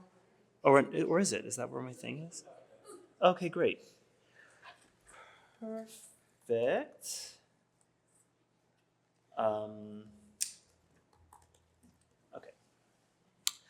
Thank you so much, Lynn, for having me. This is super fun. Thank you all for sticking around through all these presentations. It's really hard to come after all these great presentations. Thank you to also Diana and Donna for your incredible work putting this together. Of course, I'm a messy queen, so I retitled my talk, Mycelial Queers, Queer Representation in the Network Era, and the mycelial here refers to mushrooms or fungi, and mycelial is also often used in conjunction with networks, mycelial networks, and I'm really thinking about the relationship between queerness and networks of distribution in this talk. So let's go and hope this video plays.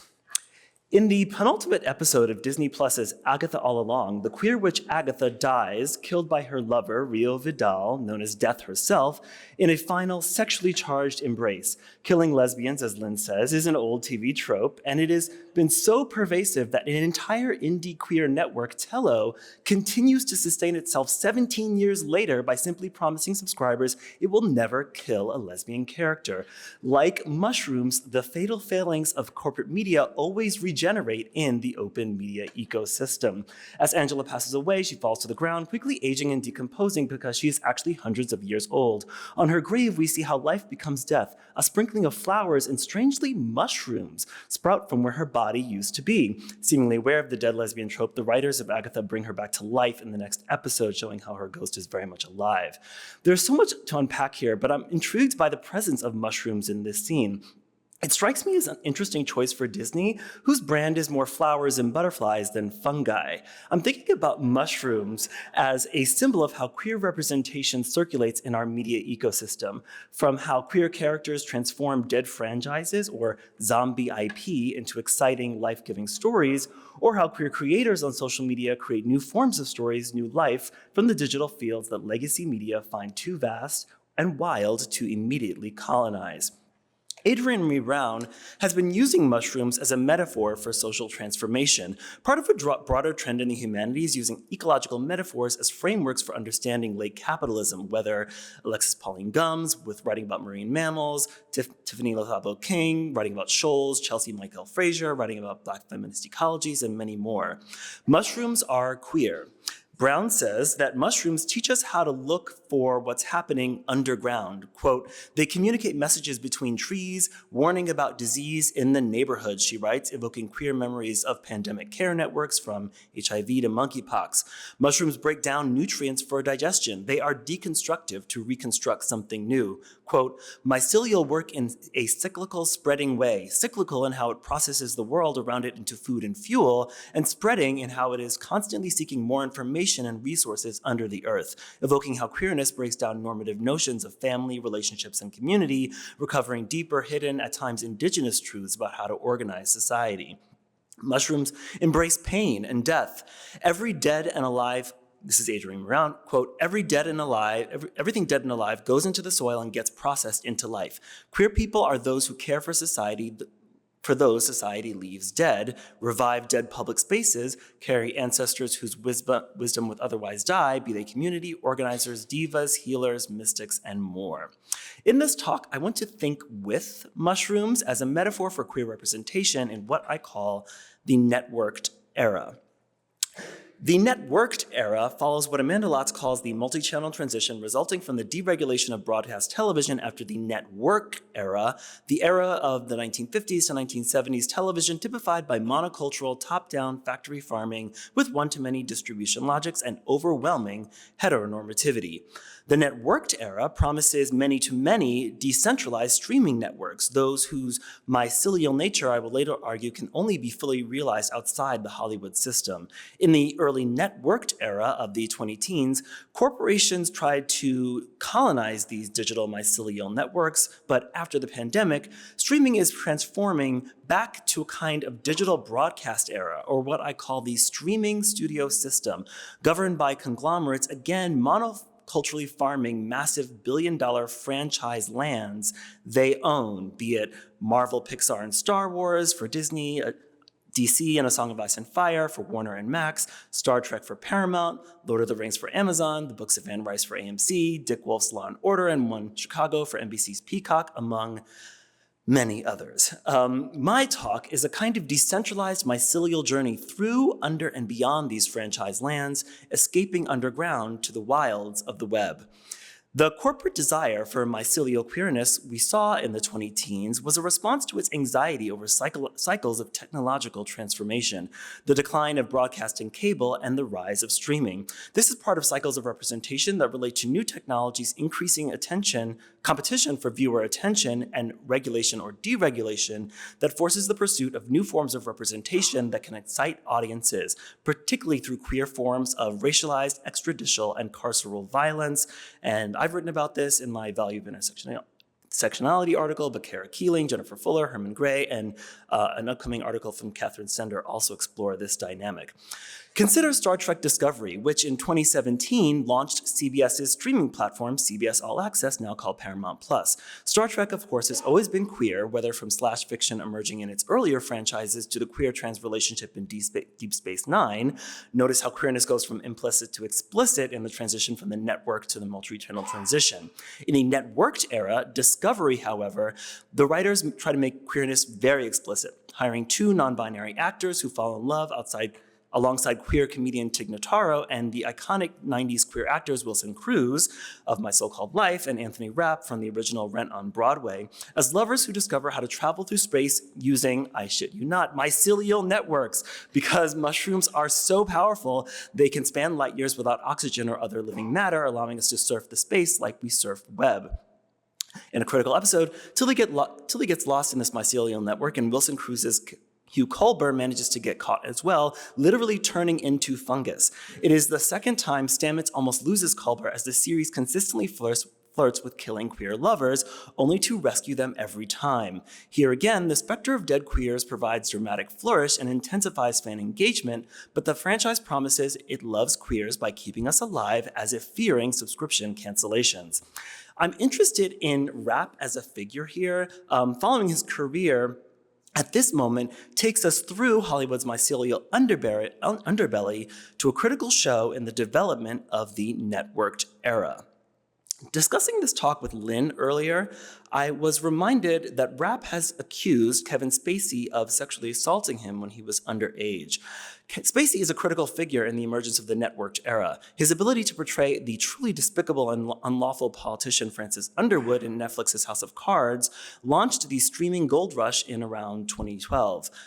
It strikes me as significant that Netflix revived a career of an actor who rose to prominence in the legacy era where straight cis men could harm without consequences to portray a problematic man assumed straight, but slowly revealing he's not all what he seems. It is a deliberate ploy for social media buzz in the heyday of Twitter co-viewing. If you didn't finish House of Cards, you may have missed that by the penultimate season, we learned that this drama is actually queer and poly. The big reveal, spoiler alert, is that Francis Underwood is in fact gay and his wife is in on it, allowing him to date his security guard. He is on his way to becoming the first gay president of the United States. Mimi Shipper writes of this relationship, quote, "This representation of sharing at the breakfast table captures what I believe is the real potential for polyamory to get us, quote, beyond marriage, certainly, but also beyond thinking of others as possessions and beyond hegemonic expectations for men to be jealous, controlling, and competitive. In fact, and as she argues in her book, quote, polyamory opens up opportunities to retool what it means to be a man or woman in a heterosexual relationship." Here we see why Netflix spent $100 million to outbid HBO for an unprecedented 2-season commitment to make House of Cards its first major original series, a big splashy buy that put Hollywood on notice that a new streaming player was in town, and an explicit bid to legitimize itself for the Emmys, which eventually it did, and it overtook HBO in total Emmy nominations. Netflix did not need to spend this much. HBO at the time almost never bought shows with a full season commitment. Even Game of Thrones, which premiered the year before, was piloted before the full season order. It's clear that creator Beau Willimon sold Netflix on all the buzz and press they would get by queering the hetero-heavy genre that made cable TV the new literary form of the 20th century. HBO rose in the cable era by building its brand off what Amanda Lotz calls the, quote, cable guys, straight men, almost all white, though Lotz curiously does not talk about race in her book, who are anti-heroes who ambivalently enforce the boundaries of heteronormativity and white supremacy, often with violence. Netflix used the queer polyamory of House of Cards to announce that streaming would be different from cable, just as HBO and Showtime used race and toxic masculinity with some queerness to proclaim that cable would be different from broadcast. It's something we don't talk about enough. Queer TV seeded the peak TV boom, starting with Netflix, transforming a DVD company into currently the most powerful and viable media company in the world. Netflix followed House of Cards with Orange is the New Black, which ended up actually being way more popular than House of Cards. Both series center white characters coming into their queerness through crime and deception. Other platforms have used queer representation to launch or relaunch or spice up platforms like Peacock with Queer as Folk and Bel Air, which had a notable queer storyline, Paramount with RuPaul's Drag Race and Star Trek, Starz with P-Valley, Hulu with Handmaid's Tale, Showtime with the L Word Gen Q 20s, which launched BET, and Max, which launched with Generation and Betty. And most people don't realize that when Max launched, it actually had its own development team separate from HBO, and its early buys were all queer and POC led.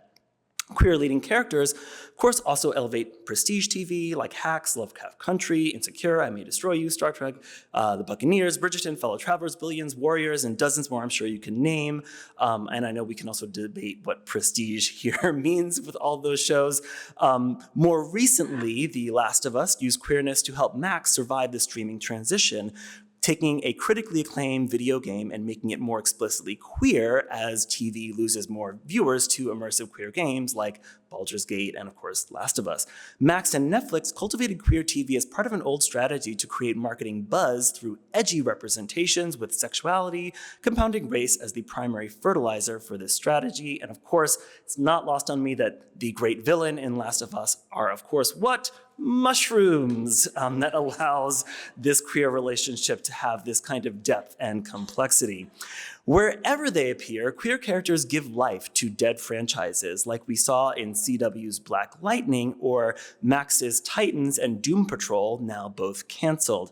After streamers earned legitimacy through Emmys and subscribers, they've largely moved on from queer representations. Sure, we have Gentleman Jack and Feel Good and Special and Work in Progress, the works of Ryan Murphy, Euphoria, P-Valley, L-Word reboots, and more, but many of these shows don't last long and are not promoted, even if many, but not all, are brilliantly written. Word in Hollywood is now that queers, and especially trans characters, are out in scripted television. The recent downturn in Hollywood due to the pandemic, strikes, and constraints of global liquidity due to high interest rates may be ending this trend. We're now as likely to see queers on cheaper reality TV shows as prestige scripted TV, Drag Race, which seems to be keeping VH1 and MTV alive, and its spin-offs by Trixie Mattel and Alyssa Edwards, The Ultimatum Queer Love, Couple to Thruple, the occasional bisexuals on Too Hot to Handle, Love Island, Perfect Match, guests on talk shows like Z-Way and other queer characters on Survivor, Real Housewives, and many other reality TV franchises. Despite its proliferation, Hollywood still sees queerness as a garnish, an herb or a spice for otherwise uninteresting heteronormative stories. It's not a staple crop. It's not corn or wheat. It's the habanero pepper or perhaps a sprinkling of truffle. Queerness is a critical part of the network system, but its fungal nature makes it less attractive than that which appears to be making them more money. Now to shift, I know a little something about, I can talk over this, stories and characters nobody cares about. You probably know me as the scholar and developer of cheap television. For over 15 years, I've studied the expansion of TV via the internet, largely funded directly by communities via crowdfunding and filmed with low paid or volunteer workers, distributed effectively for no cost via platforms like YouTube or my own OTV Open Television, which employed a hyperlocal approach to cultivating a new generation of queer, trans, and women of color storytellers rooted in Chicago. Though now the platform has a full-time staff and has programs globally, most recently in Salvador, Bahia, Brazil, and South Africa. To Hollywood, these stories are mostly weeds to be rooted out or neglected, representing increasing competition for viewer attention brought on by the internet. But occasionally, beautiful queer mushrooms would spurt, soon harvested to be owned and farmed by big studios, whether it's queer creators like Ilana Glazer from Broad City, Katya Blickfeld, the co-creator of High Maintenance, who was queer, Brian Jordan Alvarez from The English Teacher, Lena Waithe from 20s. These are all shows that started as indie web series and then graduated to legacy television. I explore the politics of these indie to corporate TV conversions in my essay, Indie TV in the Streaming Era, for the Indie TV Edited Collection, in what I hope will be my last word on the web series and what it really means, because I've written too much about it, I'm over it. And many more names that you might not have heard of have gone on this trend, including several who worked with me via OTV, including Fatima Asghar, who did Brown Girls for OTV and wrote for Ms. Marvel, Ricardo Gamboa, who did Brujos for OTV and wrote for The Chi, and Dwayne Perkins, who co-created Starving Artist for us and went on to write and star in the horror film The Blackening. What I realized in this process of colonial capitalist extraction is how, with rare exception, queer indie TV were plucked from the wild to become cogs in a machine, turning out queer characters in episode in largely hetero-dominated films and series. While the number of LGBTQ+ characters increased in the 20-teens and early 2020s, according to GLAAD, a growth of over 1,000% since 1996, those numbers are only for broadcast, and falling fast, and we're not necessarily getting more queer-led and created series, with rare exception, let alone films and series with truly queer politics or worldviews. It was the pandemic that helped me realize how the work of developing cheap TV is a mycelial practice, and how the collapse of corporate systems is just the fertilizer we need to grow a biodiverse media ecosystem. Just as the virus spread, so did queer TV. As cities and systems shut down, nature rejoiced. Carbon emissions fell as fast as the price of gas, pollution dispersed, clearing the air, supply chains shut down, prompting calls to diversify how we cultivate our food and land.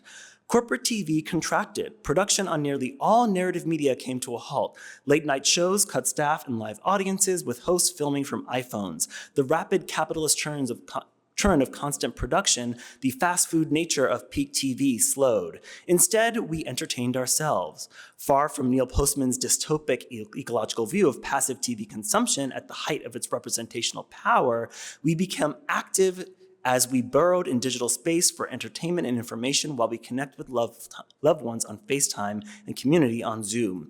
The pandemic briefly reshaped the US media environment. Media rapidly and organically expanded. Like mycelial networks, media spread underground in close quarters, person to person, deepening its hold with every moment of co-presence. Traffic on open access platforms like Facebook, YouTube, Instagram, Twitch, and TikTok sharply increased within weeks as artists and entertainers broadcast live from home and, newly unemployed, spend hours crafting tightly scripted short videos to communicate joy, trauma, wellness, and other kinds of affective modes.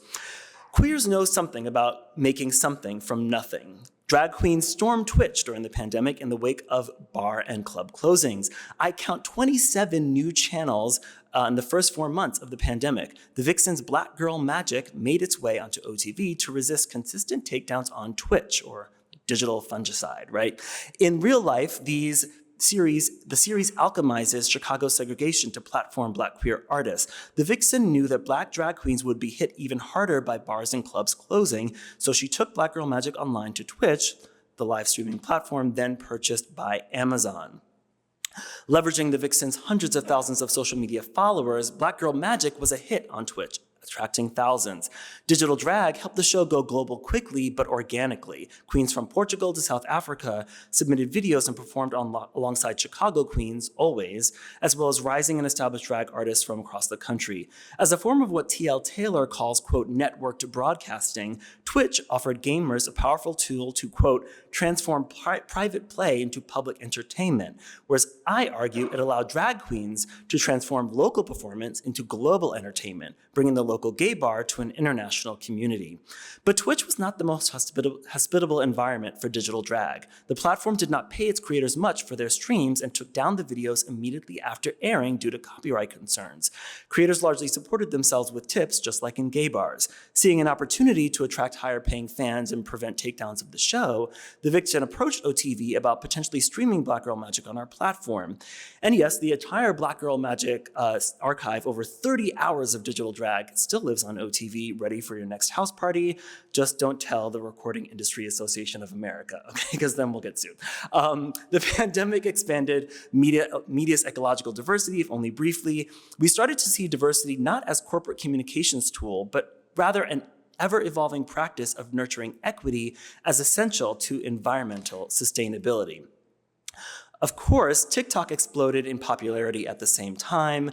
The reemergence of short-form television continued from Vine, platforms that A.E. Stevenson argues shows how Black women have shaped the visual language of video. New media stars emerged here, like Sarah Nassani, or AKA Musings of a Crouton, Ryan Ken, Plastique Tiara, Bowen Martinez-Reed, and Cy Iconic, AKA Terry Joe, and thousands more. But many hundreds more get their moment in the sun, the For You feed, or to share some shady or delicious read before fading into obscurity because of TikTok's algorithm. As Adrienne Marie Brown writes, yes, some of us are called to be bombastic, brief mushrooms on the surface of the world, but so much more is happening in the darkness of rich soil. As an aside, I find the focus of virality in the networked era to be particularly interesting, although Henry Jenkins would say spreadability, which is more mycelial. Either way, it's interesting how both viruses and fungi are two things scientists question whether they are living or dead. Like, how queer is it to transcend the binary of life and death? There's something about virality and spreadability that is inherently queer. In her analysis of early memes, Lamore Schiffman found, quote, flawed masculinity, not the phrase I would use, as prototypical of early viral videos, typified by creators like Kara Cunningham, who built a fan base on MySpace to peaking with her Leave Britney Alone video, chronicled in the beautiful documentary Me at the Zoo, which I think is off Max, unfortunately. Antoine Dotson, who I wrote about in the Intersectional Internet volume, if you're interested in that. Lucas Cruikshank, creator of one of the first popular web series, Fred.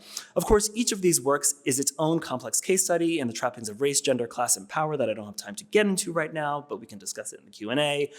We can still see this today, this kind of way that memes and queerness travel with the continued popularity of Bretman Rock, Ricky Thompson, and even presumably straight artists like NLE Choppa, who's a fascinating figure to look at if you're interested. What happens when we center the queers underneath the digital ground the streaming platforms have colonized? As we've learned from Nisa Nakamura's work on Tila Tequila and MySpace and the community-based social network sites that inspired it, queer people of color are the template for social media stardom and technological innovation.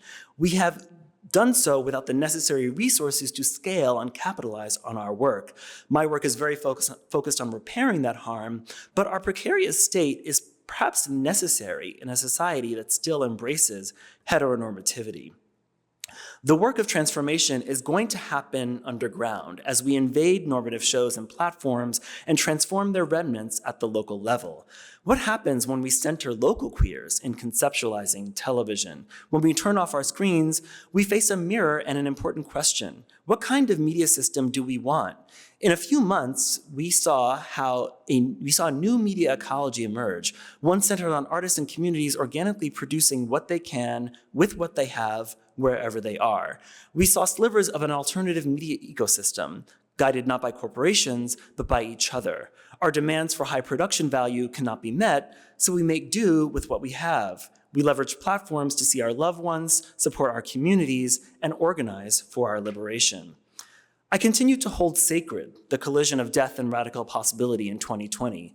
What happens when we face the reality of the viral, the uncontrollable spread, infection no one can escape, not even our media systems? Combined at home, yet digitally connected, we queerly spread new ways of being, thinking, and perceiving as nature takes over. As old media dies and the streaming studio system revives the practice of monocultural farming, sapping nutrients from our media ecosystem, queers alchemize corporate franchise lands to serve and give life. Thank you.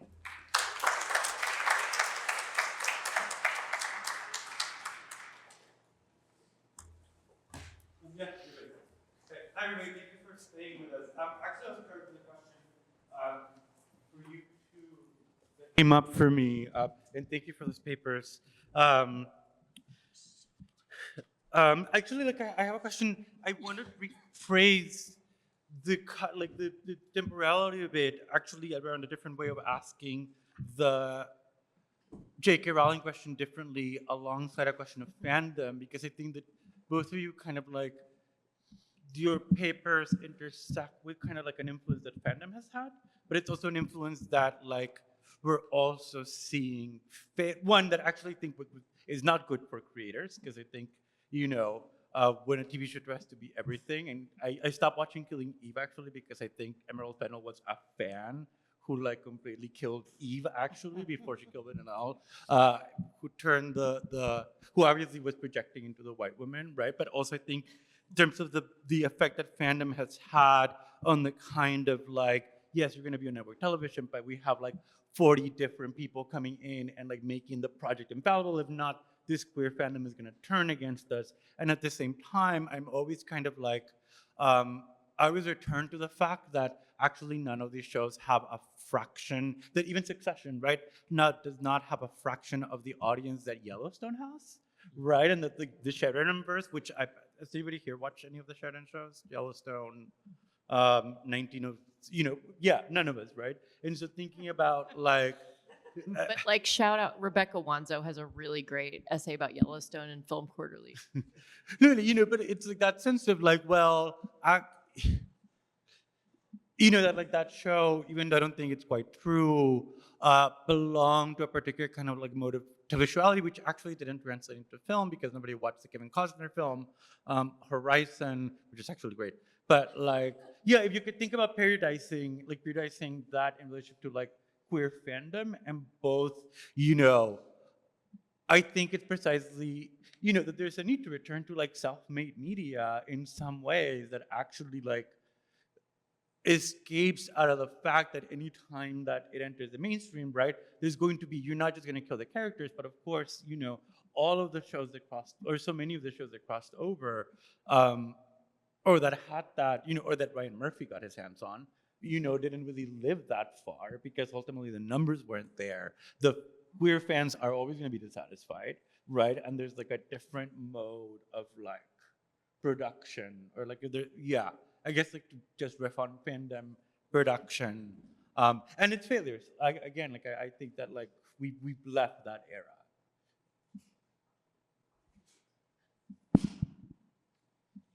I'll just put this between us. I'm thinking about, I'm not a fan study scholar, just revelation, I'm not, so I might mess this up, but part of my understanding of the emergence of fan studies is what happens kind of in the 80s where scholars realize, oh, there are these fans who are like writing queer storylines into programs that aren't obviously queer, and they're doing this in this very like handmade, like tactile way, right? They're like literally like writing out fan fiction on paper and like snail mailing it to each other, and there's like these underground networks of like queer creation that are a response to the erasure on corporate television. So I think there's something just inherently queer about fandom in some way. And yet, like you say, like there is a kind of failing when you're always in responding to this hetero thing that is both like teasing you and playing with you, as Lynn was talking about. Like it's aware that there's this practice of like queer coding. So you're always kind of operating within what I would say is like the territorial borders of the corporate. As you're trying to escape it, you're kind of like stuck to it. And yet also that is what queer people do, right? At the same time. So I don't know, that's all I have to say about that right now. I think I would pick up on the what you said at the end, Yvonne, about how the fans are never going to be satisfied. And I say this not to critique fans. I say this as like desire is never to be satisfied, right? Like that's the nature of desire, right? And so I feel like the attempt to kind of find the right thing that would be the correct answer is by definition bound to fail. So in a way, what's interesting is the endless circulation and making room for people to be able to keep revisiting and reworking and rethinking is, I think, what's interesting, rather than trying to come up with the thing that's going to satisfy, which is impossible. I mean, again, with the Killing Eve, like the fan fictions that had them go happily, like I said, happily, boringly ever after, right? It's, that's the ending where they go off and get married. I mean, the show itself shows that the sort of normalization, like the wedding ending happens literally over the dead bodies of other things that can't be named, right? So So I feel like I don't think we can search for the thing that will satisfy people, and instead we need to leave that open. It's actually the shipping that is far more satisfying. Yeah, Right, in some like- ways, like and to it's- keep the endless yeah. production going. Right. Right.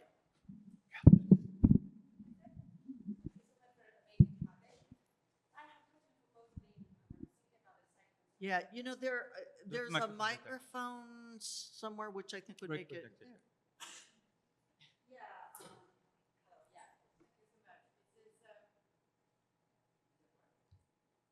I think it's on now.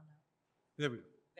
Okay, thank you so much, Lynn and Albert. It's for both of you to think about the circular structure between death and reproductivity, both for the mushroom and for the TV show, and also to thinking about that kind of temporal structure, the circular temporal structure that's become reproductive, is itself normative.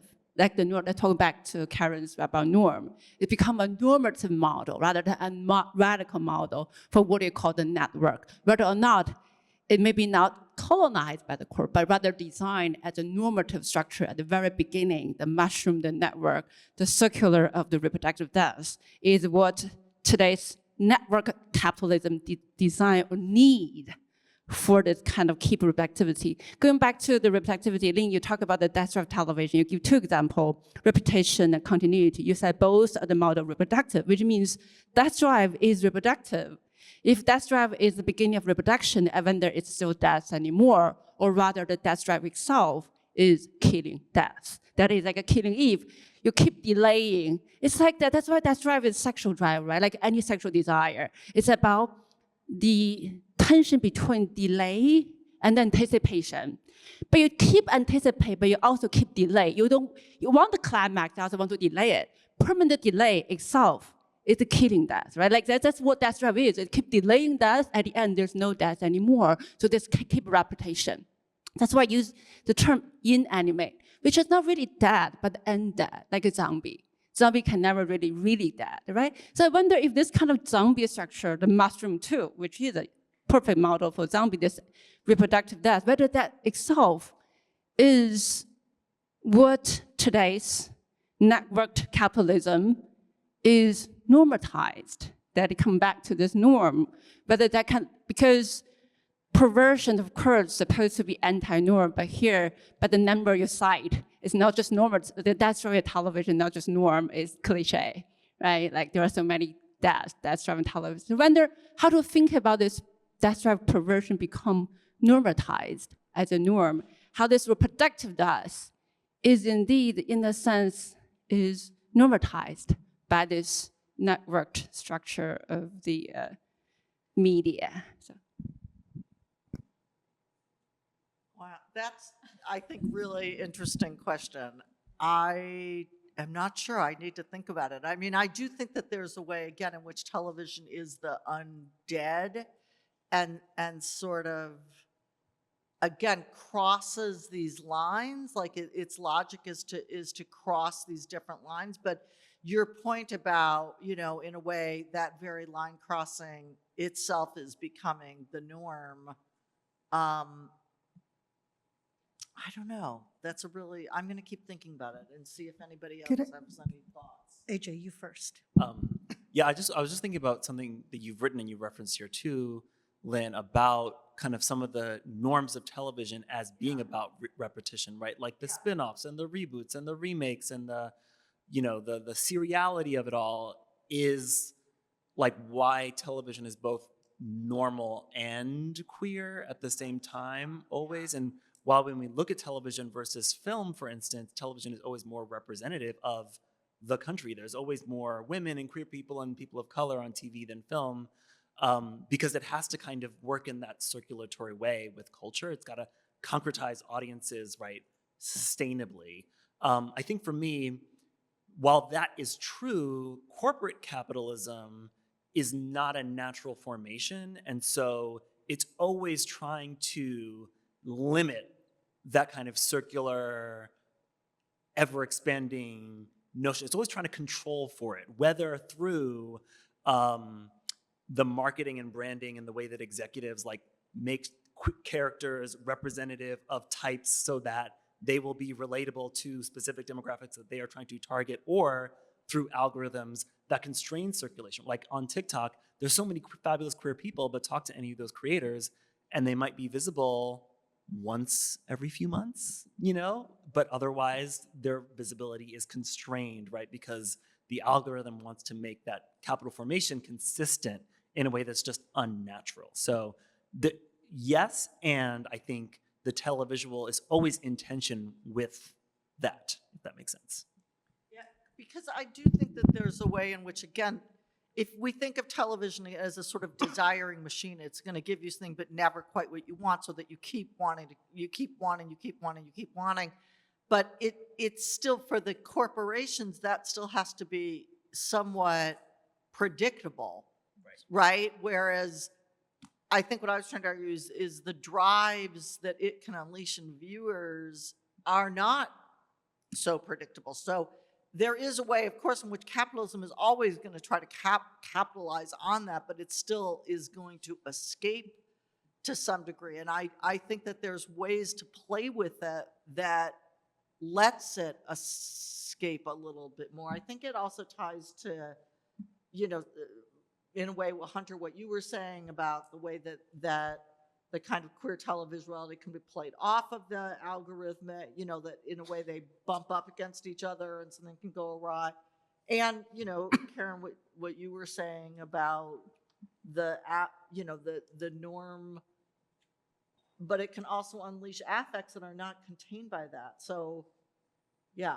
But I don't know if you guys want to jump into it. I just wanted to add really quick, that this is where I guess sort of like my literary new historicist training comes in, to kind of create to periodize a little bit, and to actually turn to what was in your talk, AJ, around the network and networked, how you kind of visually rendered that for us, even in the kind of in your slideshow. And what became clear to me is that the structural, political, and corporate apparatuses that were linked to the subgenre that I was talking to, very much bound with the rise of neoliberalism in '87, the sort of like Bush 1 era, and continuing on and through to basically the contemporary moment, right?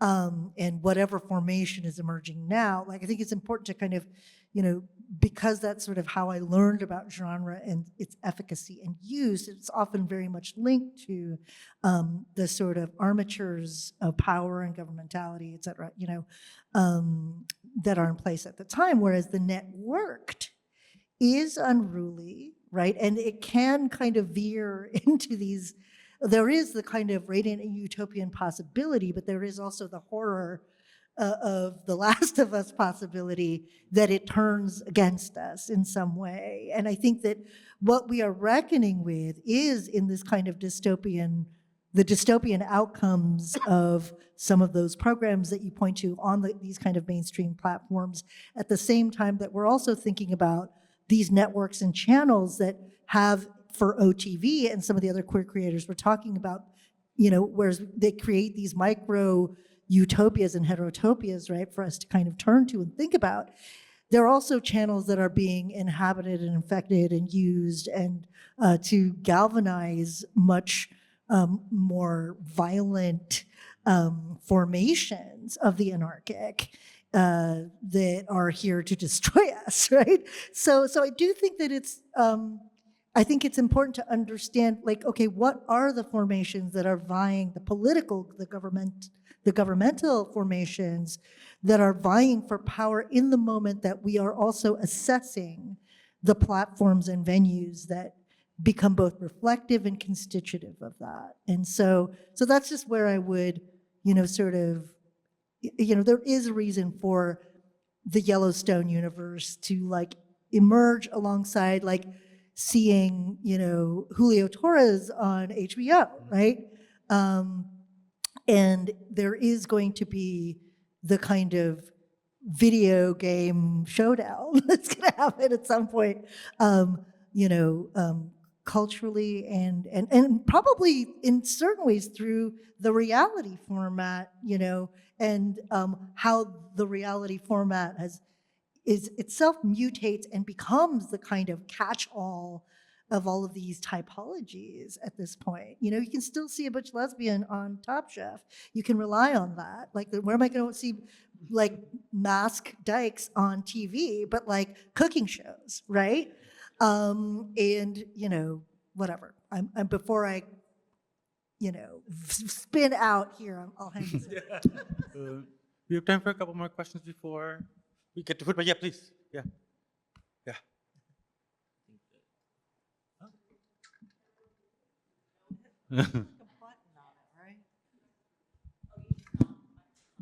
Oh. What about now? Yes. Hi, everyone. Thank you so much for these incredible talks.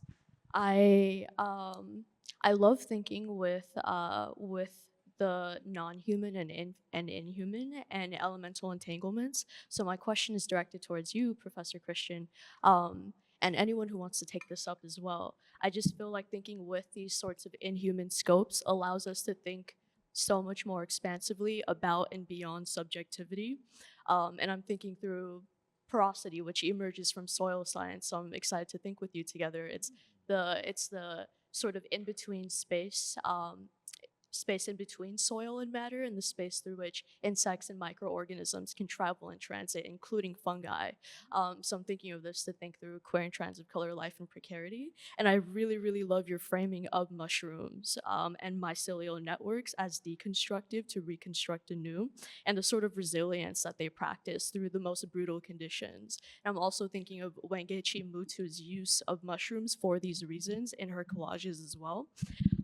I just learned, just through a quick Google search, that mushrooms are the reproductive structures of fungi. And so I'm taken to questions of reproduction and failed reproduction and queer failure, and the death drive in some of these ways. And you said at some point that there's so much more that's happening, or there's so much more that's happening in the darkness of rich soil. So I'd really like to stay with that site. If you can take us there a little further. And you spoke to fungi and virality, and this question of whether they're living or dead, and the ways that it throws into flux these binaries of the living and dead.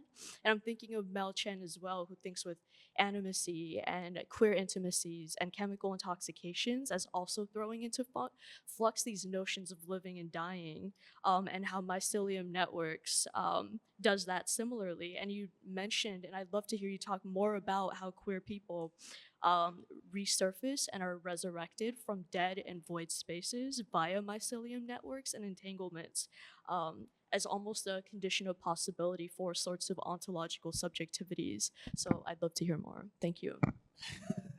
Thank you for that. That was an essay in and of itself. So I'm not sure if I need to respond, but I will.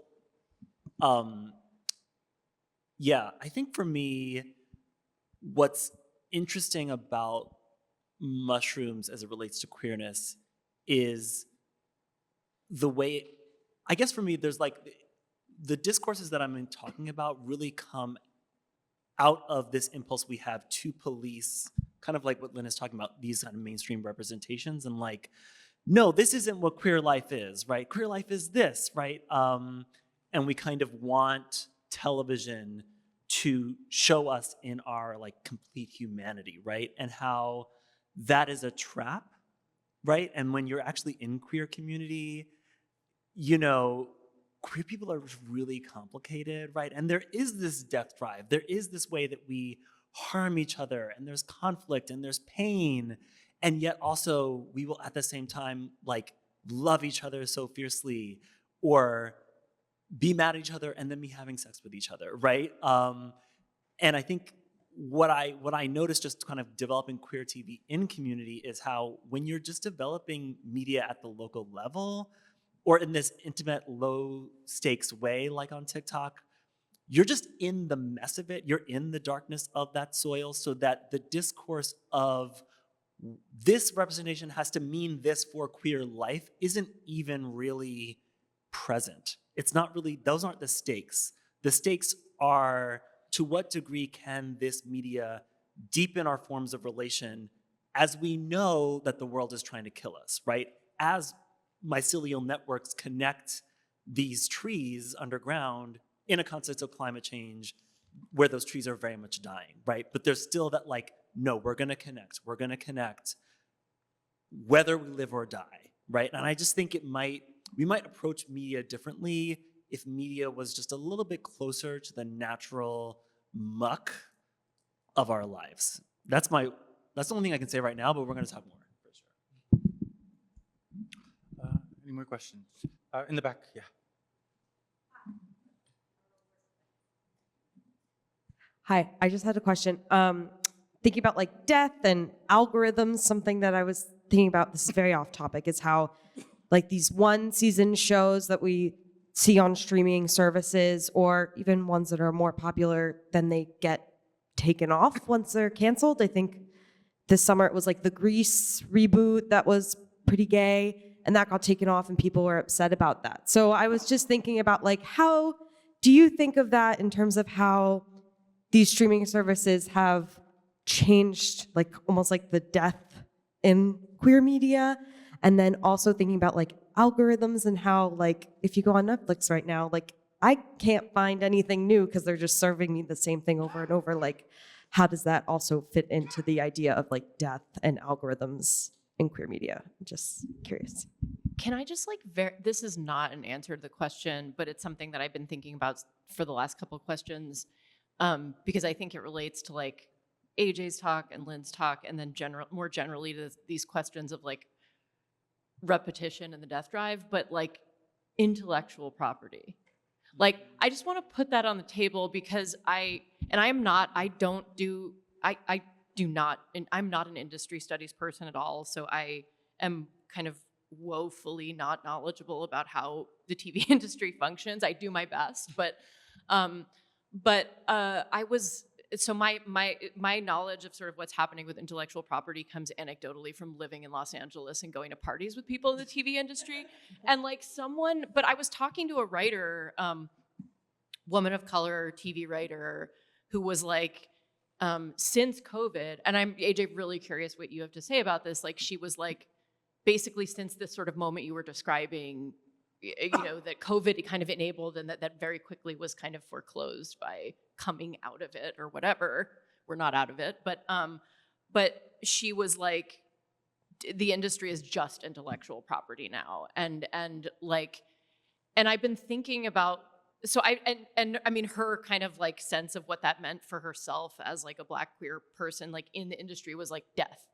Like she was like, where is my place? Like, you know, because it literally is just, this is where it's going now. And I think about like Yellowstone and, you know, like franchising and, you know, I mean, I think it's really interesting to consider then the reality TV question again, because I think it sort of goes back to what someone in here said about sort of like, is reality then the ground where these, is it the dark soil?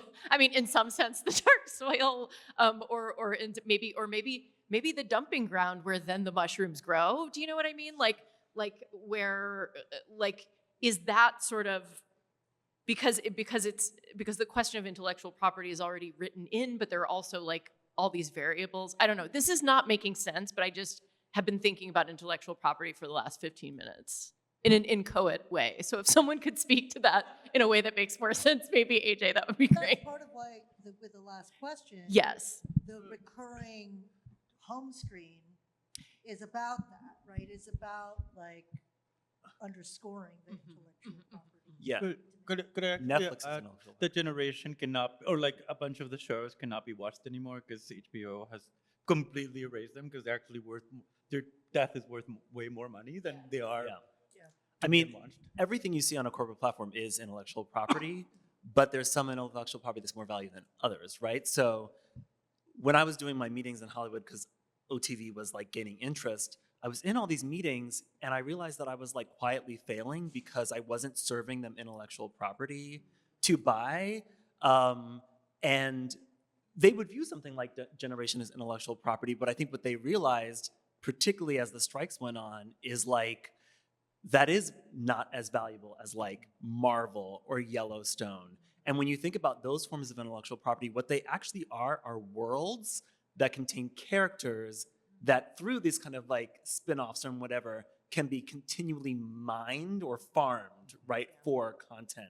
So like the most valuable piece of intellectual property is Marvel, because what it actually is a list of like 20,000 characters. So like, you know, Disney in Disney Plus is basically slowly making their way down. Like the top 10 have all had movies.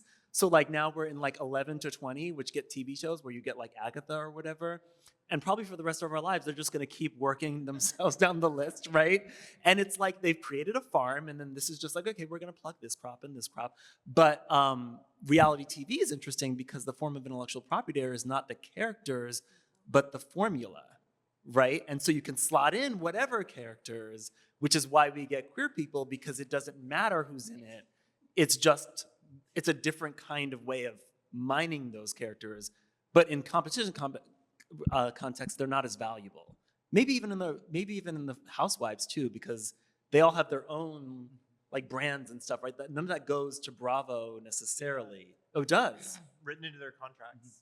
Oh, get out. Bethany had to give Bravo a bunch of money when she sold Skinny Girl because It's the same for the drag yeah, and the I've drag been wondering what happened to Skinny Girl for like the last 10 years. Right. I mean, like Drag Race really is just like an IP farm for RuPaul. Those people appear in video games and they're forced to perform on Vegas, and she gets a cut of all their earnings and stuff. So, I mean, the reason why I talked about colonization so much time is that it really is a colonial practice of owning different forms of property. It's not material property like all the land that colonization told. It's immaterial property, which is people's stories. But this again is why television is the undead, right? Like with each death of it, it just, you know, it rises from the dead and it resurrects in these other ways that, again, there's always an attempt to capitalize off that. I was going to impose my power as moderator as I see the reception area is set up. Right. Actually, Alice gets the last question. Ourselves by. Yeah, Alice. Oh. Yeah, final question. I have a really short question. It came up after hearing Lynn's presentations, and then this is more directed towards, I guess, Lynn and Hunter. I'm curious if you two think that the kind of unstated neoliberal promises of that we're in officially a racial blind post-racial society play a role in shows like Are You the One or Killing Eve's promises of expanded access to pleasure and sexual utopia, you know, through this kind of like sartorial, sensorial, chromatic chromo exorbitance, because it's striking to me that there's this jump from like the once pornotropic or desexualized representations of queer people of color is now becoming people who are banned from the desirability in queer economies are now becoming kind of, you know, desirable commodities. So